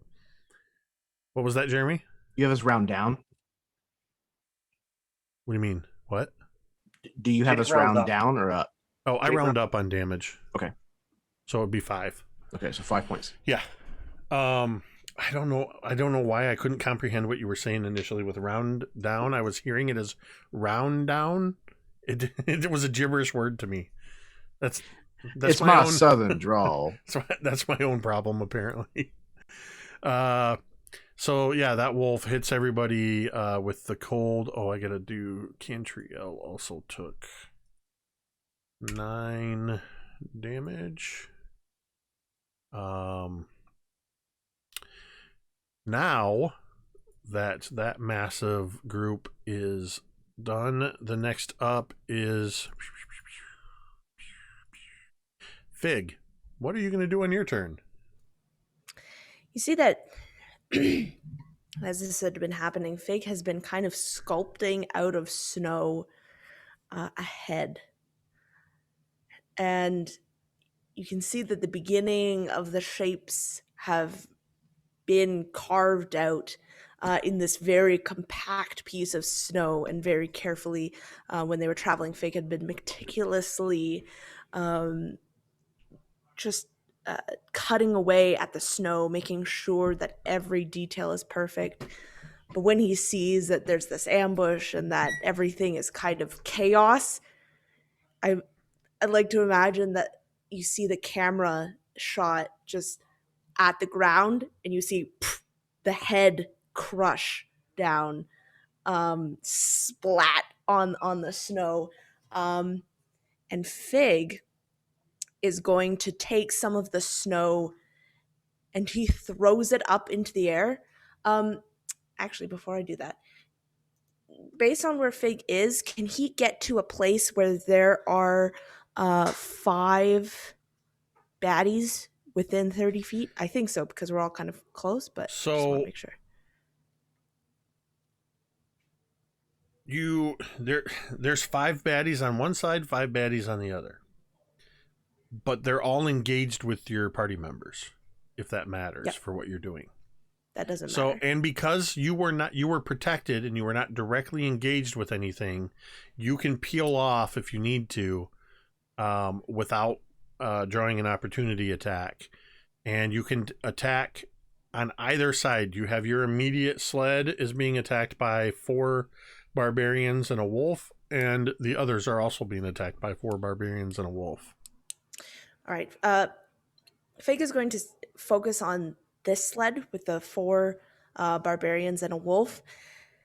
And you see suddenly, he throws up the snow and he's gone.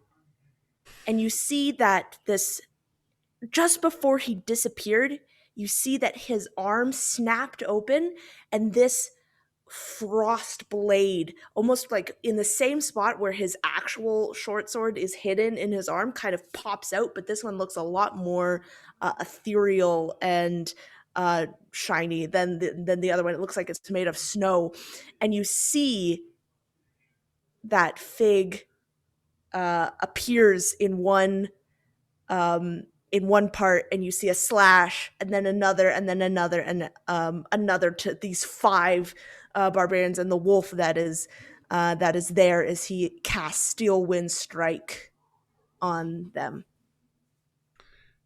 That is awesome.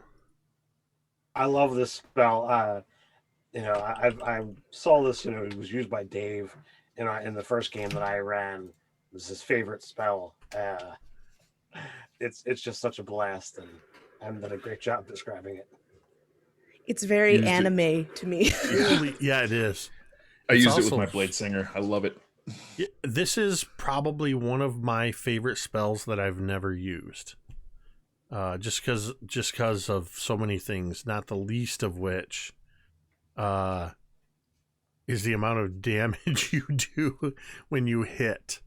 So you need to make a melee spell attack against each of the 5 targets. So yeah, make it for each of them, right? Yep. So 5 Okay, perfect. separate attacks. All right. That's a 23, a 24, a 17, a 25, and a 24. 17 was the lowest. Yeah. I have a plus 12 to hit, so. Okay. I'm just double check. Yeah, you hit all 5 of your targets. So go ahead and roll out that damage. And just for 5 targets, you are going to be rolling a total of 30 d10.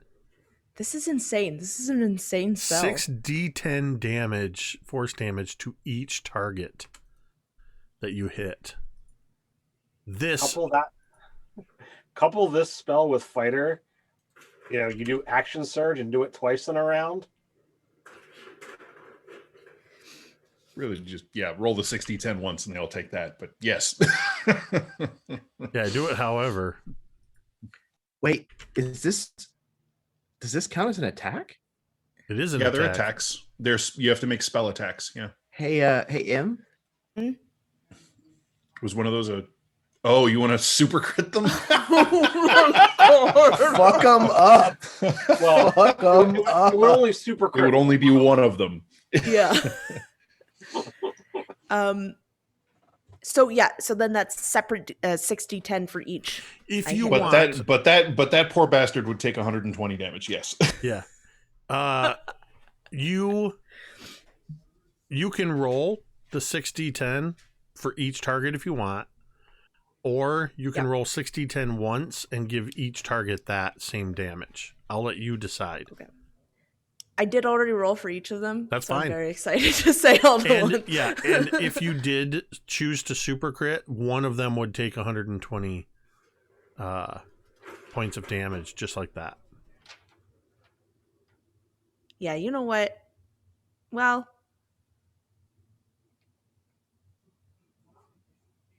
yeah. Just because I never get to do it, because I never get to do attack spells. All right, so that's 5 well-spent domain dice. To turn, I'm gonna say I'll let you do it when we get to it, but for narrative purposes, that last one of the 5 at a super crit. How much damage for the you choose if it's a berserker or a wolf that you hit last. It'll be the one of the berserkers. Okay, so Yep. 4 berserkers and a wolf, or 3 berserkers and a wolf, are getting how much damage each? 28, 38, 30, and 31. Whoa. 28, 38. Mm-hmm. What? 30 and 31. Oops, that's wrong. I'll fix that. 31. And then I will say with that super crit, the last one you destroy. You kill him outright. So you can add to that narration absolutely if you wish as you do this. So you just see so you just see like little bits of Fig, like a couple of cogs here, but you always see the sword come and slice and again disappears and reappears in another spot, and it looks like this mess of it happened so fast. You just see this mess of gears and metal bits that appear and reappear, so it just looks like this storm of metal as Fig just jumps from one to another, and then finally Talmud, you're facing one of these berserkers, and he's just about to raise his fist up, and you see Fig behind him just suddenly appear, and you see like this, like the black and white like flash and like the slice sound, and you hear the dull thud of the berserker falling to his knees, at least half of him falling to his knees right in front of you, and the other half just somewhere else fallen to the side, and you see Fig just standing there with his sword, and a light breeze flows through. Fig Single just, And your snowflake. sword is completely clean of blood, right? Yeah. Fig just went full The tree behind Fig falls over. full Iron Giant Red Eye. As yes, that was epic. Not that it matters, but you should have had advantage on those attacks. Everybody will have advantage on their attacks on these barbarians only because they all attacked recklessly in that first round. That was absolutely epic. Well, can Fig re-roll those 4 attacks to see if it turns one of them into a crit? You could. Because doing that would add 60 damage on top of what they already took. They were not. Okay. Anything else? Fig? As a bonus action, I want to do it again. Yeah. Actually, very strangely and very uncharacteristically of Fig, Talmud, you see that Fig begins to laugh. Like Fig just starts this weird chuckle. I mean, you've heard Fig laugh before, or whatever his attempt at a laugh is, and this is it, but there's this very strange sound behind it as he just stands there and just laughs and chuckles. I imagine Talmud was like sprayed, of course, you know, with this. The dwarves barbarian. are always getting the getting covered in viscera. The bath. And I think like you start laughing and he just looks at you and kind of like nervously joins you, a little intimidated by what he just witnessed. It's actually because it's on your turn. Hermes can take an action if you wish, or take his turn. Yes. Hermes is going to Hermes is going to hit just one of the ones that are closest. I do think he has one engaged with him. He does. Correct. Okay. Yeah, he's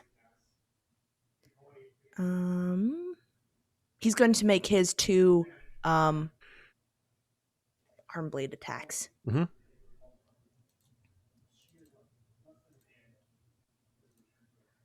I imagine that Hermes, who's usually running around, after he gets hit, there's just this like planting of the feet, shing, shing, and his whole upper body just goes swivel 180 degrees, shing. These blades come out, and 16 and an 18 to hit. those are both hits. Nice. Okay.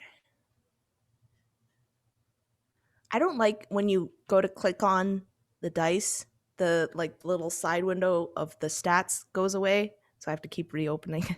Oh yeah, because you've got separate stats for Hermes. So that is going to do a total of 9 points of damage. Total of 9? Total of 9 between those 2 attacks. Yep.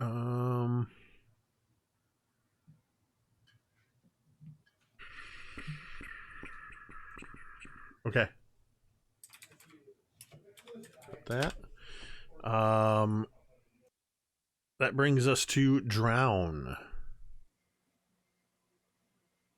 Roundabout how much damage did those ones who were still standing take?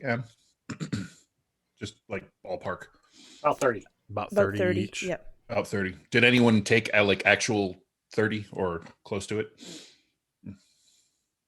All right, so I'll do this. Whichever one seems to have taken the most damage but is still standing, Drown is going to point his finger at that one, speak a single word in Primordial that sort of deepens and draws out like it's almost ultrasonic, and dark black water sort of erupts around this individual and starts pouring into their mouth and nose, drowning them. They need to make a Constitution saving throw. So that would actually be the one that Thorgarn hit, which is one of the part of the group that's by your sled, that took the most damage out of all of them.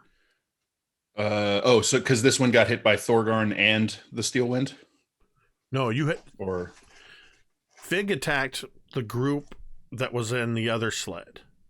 Right. That you're not on. You have your own group that's attacking you.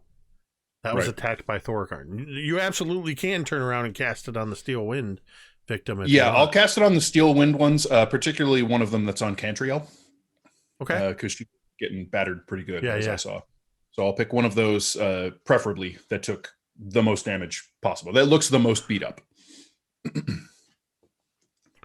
And they need to make a con save. DC 21. Let's see. What is the con? Okay. I'll use my Smuggler's D20. That is a total of 6. That's a fail.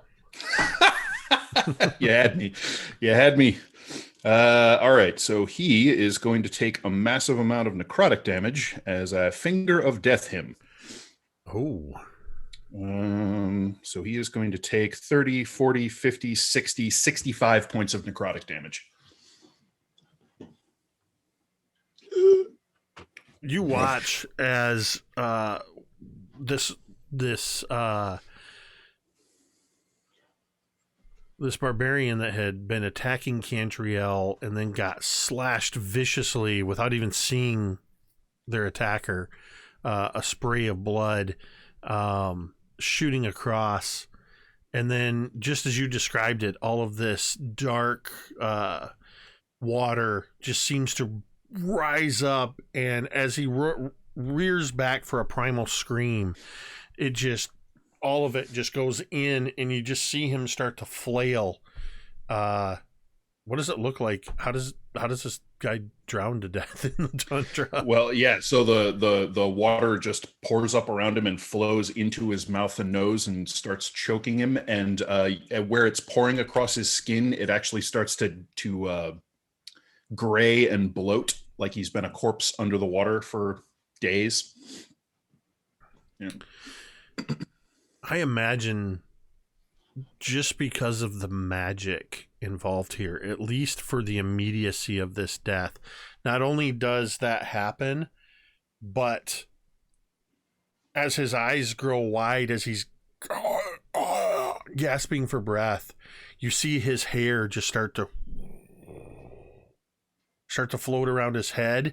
And as his eyes roll back in his head, he just starts to float there as if he's partially submerged in water. And at least for the immediacy of this effect, he's floating in the air with the appearance of having drowned. Nice. And that's else? not a humanoid, correct? Say again? That thing's creature type is not humanoid, correct? Correct. If I remember. Okay. All right. So he does not become a zombie under my control. No problem. As a bonus action, I will conjure one of my tentacles of the deep nearby myself and smack that berserker who is on me. Okay. And I have advantage because he is all reckless and stuff. And I will successfully smack him for a 14 cold damage. All right. And I'm done. Perfect. That takes us to Talmud. Okay, so on our side of the field, it sounds like we still have a wolf and 3 berserkers. 2 berserkers. Okay. So he is kind of like facing Fig, nervously laughing along. And as he's kind of nervously laughing and dodging the attack, or trying to dodge the attacks of these javelins that are piercing at him, his tattoos start to glow this distinct blue color that they take on. And soon a face kind of emerges out of Talmud's face, this ghostly visage, and is smiling, laughing, and cackling, much like these frostbitten individuals, seeming to derive pleasure from the pain of himself and those around him. And he's going to attack. All attacks are at advantage. All your base are belong to us. Bringing Geralt to Brelne around, just whichever is the closest. He kind of leaps up and down. Finally, some playmates.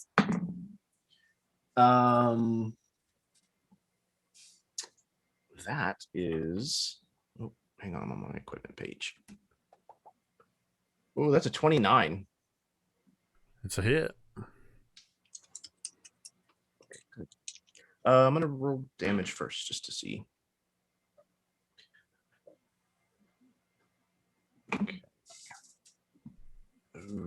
Oh, I have Savage Attack. I'm gonna re-roll that because that's horrible. That's better. That's 2 of them. 19 and 3, so 22 points of slashing damage. All right. To whichever one that is. Does he still stand? Let's see. Be that one. No. How do you kill that one? So Torkenfell comes out and Brelne, Gerta Brelne comes around, and he's kind of leaping up and down as this one's recovering with his javelin. He actually hits the bottom of his javelin and causes the javelin to come up and pierce straight from his throat up through and out the top of his skull. And as he kind of falls into the snow out of the way, he leaps on top of his chest to get to the second one, and then is going to bring Gerta Brelne down with 32. Yeah. To hit. Indeed.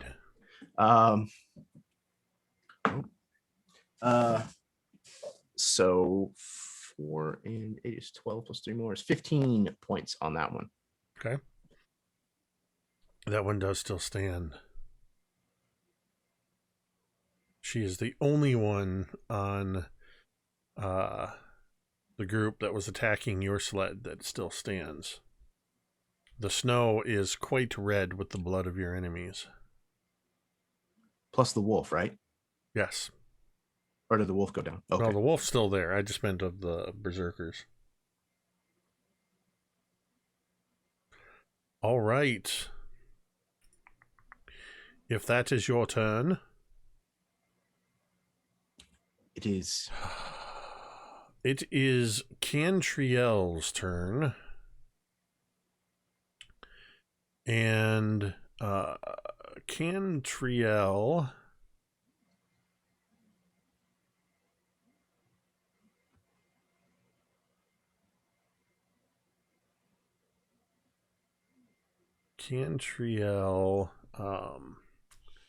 man, with all of the damage you guys did, there's actually none on her. So that means she's not engaged. I think she would probably take out Sempre Cavatina and take her shots at the wolf. So go ahead and roll the attacks on that.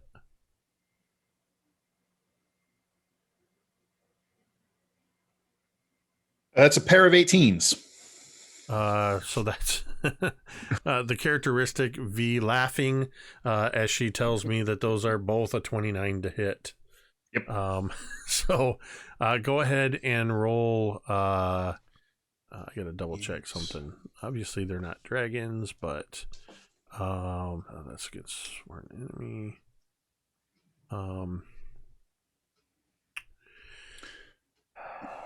Do you think she would have? She's a monster slayer, right? That's Monster Slayer Ranger. Let me double check.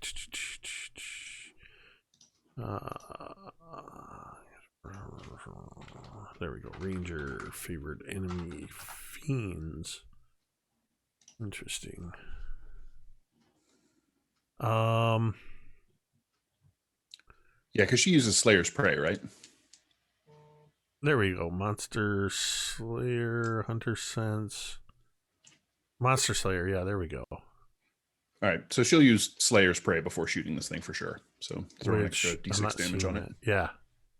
She's a... What level ranger is she? She is a level 3 ranger. Got it. Does she get 2 attacks or is it just 1? She gets 2 attacks. Because she's a Valor Bard, right? Yeah. Yeah, because I know she always takes 2 attacks, and it says so right here. What's the damage on her bow? Is it just damage D8 on the bow is plus... 1d8 plus 6. Okay, so D8 plus 6, 2 of those, and an extra D6 for Slayer's Prey. I kind of feel like she would have whispered swift death to my enemies. Okay, and what does that do? That'll give another 3d6 because it's a sworn enemy. Hell yes, it will. All right, so this plus 12. Oof, not super great on the dice. 22, 27, 30. Even 30 points of damage. Cantriel, as Thorgarn takes out the last of the barbarians that were on her, it's as this barbarian... Wait, what did I say now? Dang it. Thorgarn.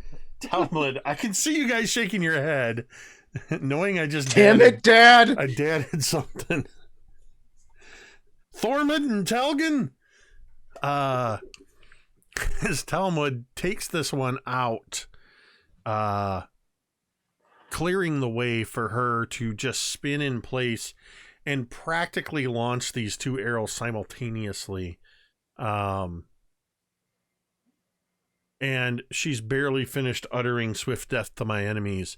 Then these arrows pierce the eyes of this wolf and it just drops in place, ending that wolf.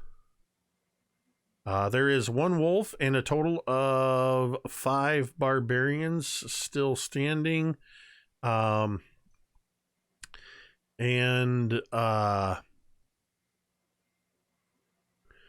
think Cantriel would probably turn to the other group, looking at you, Thorgarn, and just saying, I don't know what your problem is, dwarf, but snap out of it, and grant you bardic inspiration. Which is, I think it's a D8 for her at this point. Still. Nope, it's a D10. Nice. So you have bardic inspiration, and it's your turn. All right. You got 3. Well, I know I'm engaged with 2 of them, so Thorgarn will follow suit with his cousin. He'll just, let out this primal scream, and his swarm of ancestors, begin to flank out around him. Drop dice. Well, that first attack's going to be a natural 20. All right. So I'm going to try and make sure this dude goes down. So I will use that die 10 from Cantriel. So that is going to be, before I even touch dice, that is going to be 25 plus another 13, so a total of 38 on that first strike. So with your first strike supercharged by Cantriel's bardic inspiration, how do you kill this berserker? Just Forge Fane, just total, butcher smashes his head in. The skull caves out to the side, and the brains are kind of all over Forge Fane. All right. The now very gore-covered hammer returns to you, and you have, I believe, 2 more attacks. I raged, so I only have 1 more. Oh, 1 more attack then. So I will just kind of glare at the other dude that's in front of me, but seeing that the one that is on Drown has taken more damage, he just lets Forge Fane fly, and that is a 26 to hit. Indeed. And that is going to be 19 points of damage. All right. All right. There's the total, now 3 total berserkers on the front sled with Drown and Baron and all them.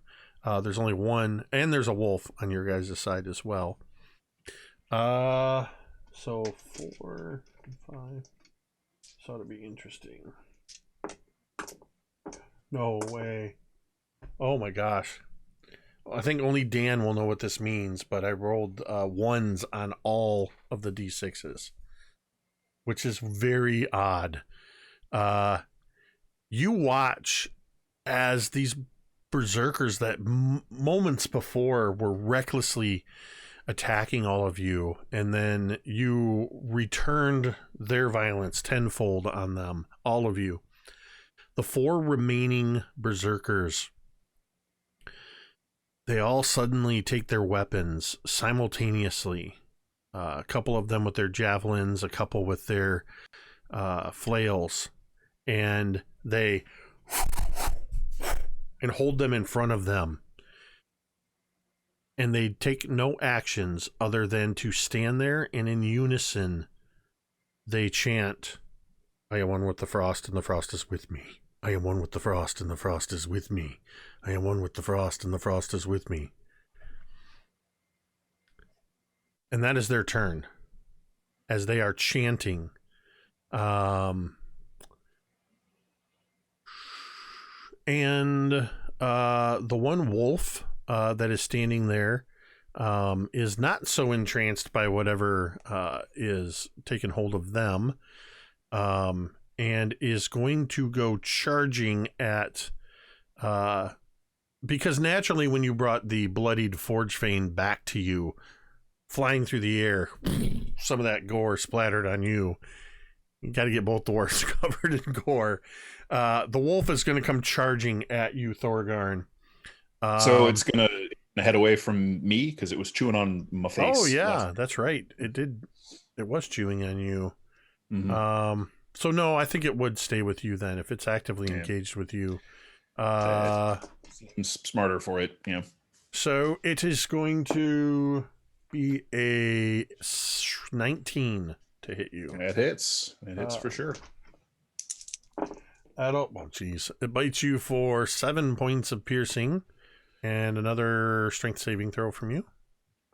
I will use my reaction to use Guardian Coil or Guardian Grasp. My tentacle will sort of wrap around me and interpose and reduce that damage to 0, but I'll make my strength save. I rolled an 18 on the die, so that's another 23. It can't even seem to get a jaw on... It's like a dog biting the hose, biting water.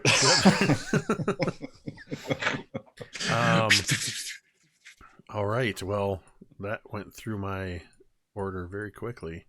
Between the dead ones and the chanting ones, and the other wolf is dead. Fig, you are up again.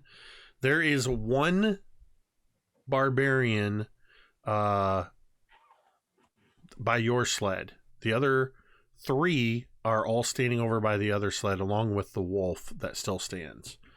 What would you do, Fig?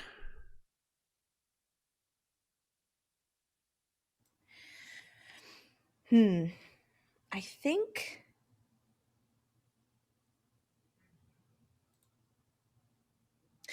that Fig is going to point at the 3 that are by the other sled. Mm-hmm. And yes, he's going to point to the 3 that are at the other sled, and you hear this crackling. You can almost see that the weather starts to become dark and cloudy, and simultaneously from the sky, it seems one bolt of lightning comes streaking down onto one of the barbarians, and then two bolts from that initial that initial berserker fans out to the other 2 as he casts chain lightning, and they have to make a dex save.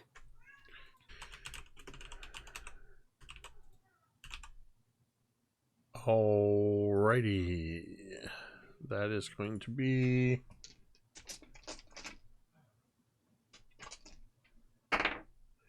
that is a 14, a 9, and a 9.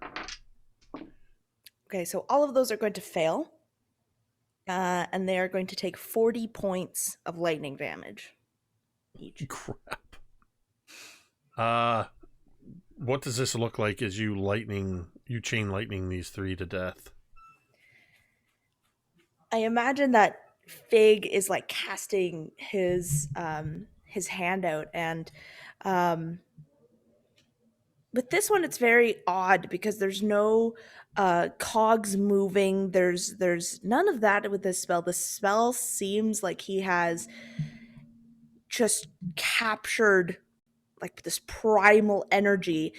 The only thing you can see is that the blue that flows through the tubes in his body begins to almost glow and crackle themselves as They come down and they are just unrecognizable as they catch on fire and are just reduced to a crisp.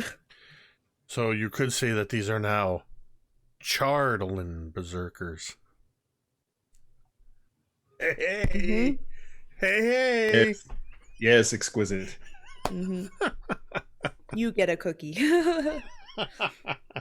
Only if it's a magical butterfly flying cookie. Yeah, magical butterfly cookie. Yeah. Oh, man. Wow. Fig has turned it up to 11 tonight. And again, this odd laughter from Fig. All right. Drown. You got a wolf on you and one chanting barbarian. Nope, you've got 3 crispy barbarians on the ground near you. So the only enemy on your side is the wolf that's been trying to bite you. Okay, and there's one barbarian on the other side. Yep. Can I get a line between 2 of them that's free of my comrades? I would say yes. Cool. Then Drown will hold out his hand, his tattoos will writhe, and the crackling electricity that's still sparking through the corpses nearby will leap into his hand, intensify, run through his tattoos, and then blast out in a lightning bolt through the last two enemies. So go ahead and make another pair of dex saving throws, DC 21, please. Let's see. What's the wolf's dex? Irrelevant. What did you say the DC was? 21. So a 17 will fail. And the 1 will most certainly fail. Drown. Yes. How do you end this? With a giant pile of lightning damage. 20, 30, 40. God dang. 45. Yeah, you're going to take both of them out with that. Awesome. Then yeah, the searing blast of lightning will sort of turn greenish in his hand, create a circuit between the 2 of them, and they'll just kind of writhe and dance and slowly collapse into the snow, smoking. The silence that follows is almost oppressive. This sudden, where there was the chaos of this battle and these raging and eventually chanting barbarians and these wolves, there's suddenly just the sound of the bodies hitting the ground. There's the singeing, crackling sound of the leftover from the lightning strikes. There is a bit of a, as the smoking bodies are sinking a little into the snow. You can actually hear the warm blood freezing in these sub-zero temperatures with a cracking sound. As all around you are 8 dead berserkers lying where they stood, in some cases clasped in their now lightning charred hands, are 4 Chardolin flails and 4 Chardolin javelins. This sort of black crystal-like metal blades or weapons. Fig, as you stand there, and I imagine from the immense energy that you just dispersed, particularly with this lightning attack, there is that sort of tink, tink, tink of cooling metal from your hand. As you have your hand still sort of outstretched from the casting of the spell, and you catch something out of the corner of your eye, and you look down at the corpse of that last barbarian that you did your steel windblade attack on. Its upper torso lying in the snow. If you didn't know better, you would think it was just buried waist deep in the snow. but you see one hand almost mirroring your hand, kind of curled in the rigor of death. And you see, catching the light of the aurora, on one of its fingers, you see a ring in the shape of a 6-pointed snowflake. Big kind of tilts his head to the side as his hand comes down, and he tilts his head back, and you can hear the sound of snow as he trudges towards this person. And You don't even is have to going move. It's try it's right at your feet. Yeah, he's going to try and take the ring off of this guy's finger. You reach down and grab at the ring. There's a bit of a cracking sound. The bones probably already broken. Already the flesh starting to freeze. Probably already partially frozen, as most of these fingers are frostbitten. As you grab this ring and you pull it off of the finger, all around you, you all see and hear this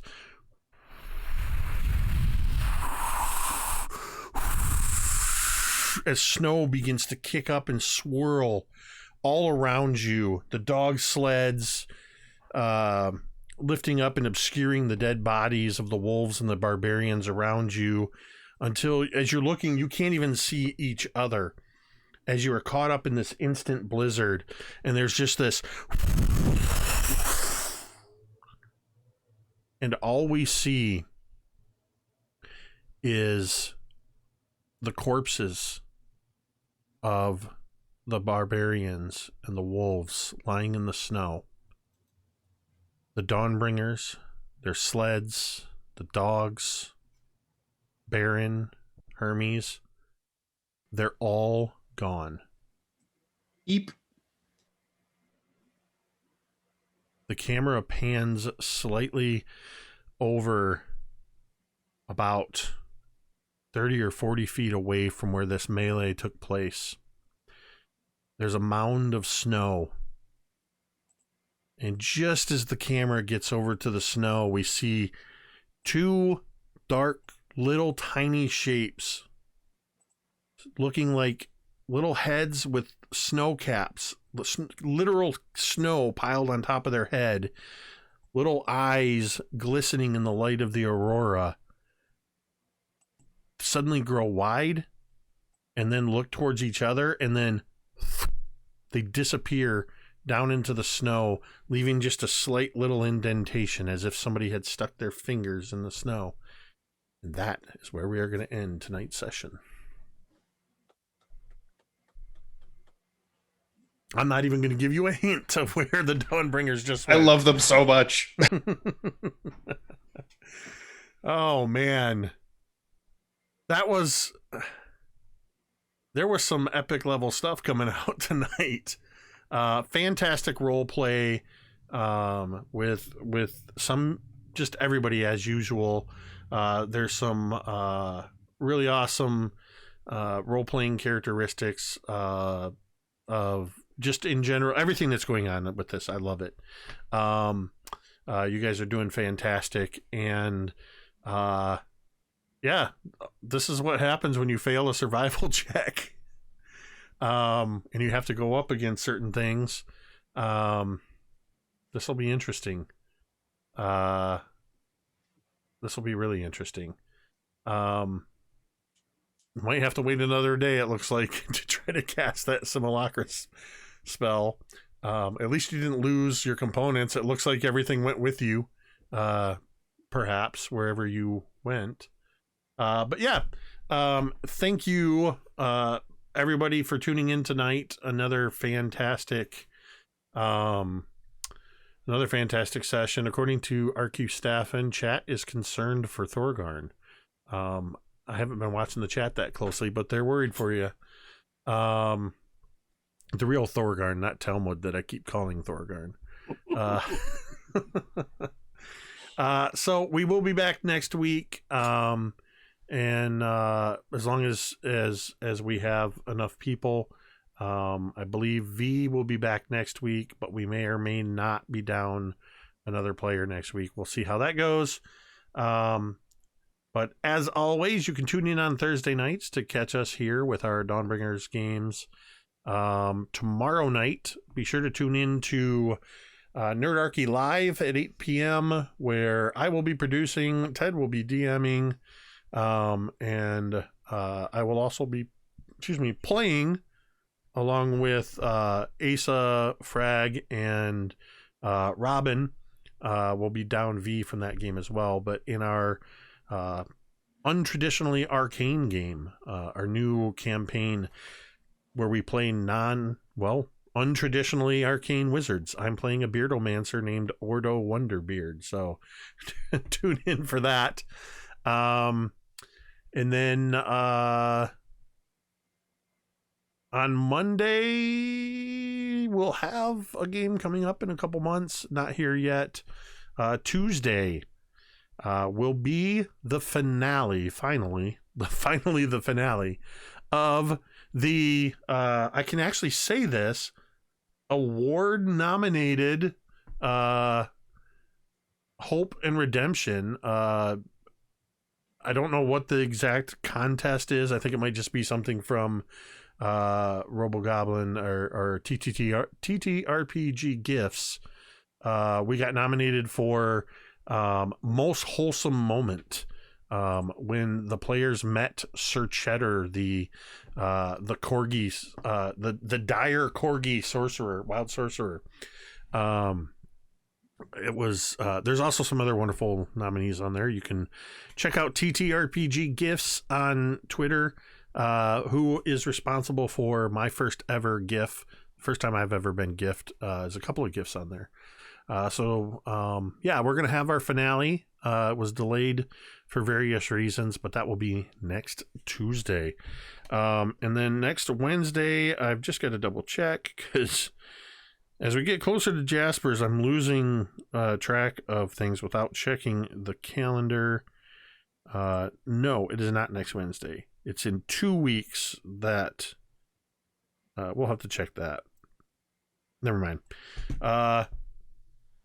But every other Wednesday, last night was a fantastic session too. Every other Wednesday on MTD, 8:30 Eastern, Jeremy is running Convergence, a split world. The PCs, I believe, are playing characters on both sides of the world. And M is in that along with Karen, Matt, Austin, and Jackson. And it was equal parts awesome and dramatic and just hilarious. Check the clips section of MTD here just to see some of the awesome clips from last night. So with that, I just want to say again, thank you to everybody in chat. Thank you to everybody that through your various ways of supporting the channel, through your subscriptions and whatnot. We do truly appreciate it. And you're supporting the channel just by being here with us and watching. Shout out to the resident lore master RQ Staffen, who seems to have become the self-appointed clip generator for all of our games. We appreciate that. You can actually type !Discord, and you can join us on the Discord with all of our conversations and everything, plus RQ Staffen posts all of the clips in the relevant Discords usually as well. And as always, a huge thank you to Dan, even though she's not here, V, M, Ted, and Jeremy. See, D&D Dad wanted to be extra sure that I got all of the names correct. It's only your characters that I seem to be. I got all of the names. Whoops! Correct. Oh no! Hold on. Something started playing in the background. All right. Thank you to all of you, without whom it would just be me talking to myself for 3 hours. With that, we are going to end the stream the same way we end every stream. And you can say it with me if you want. Murder.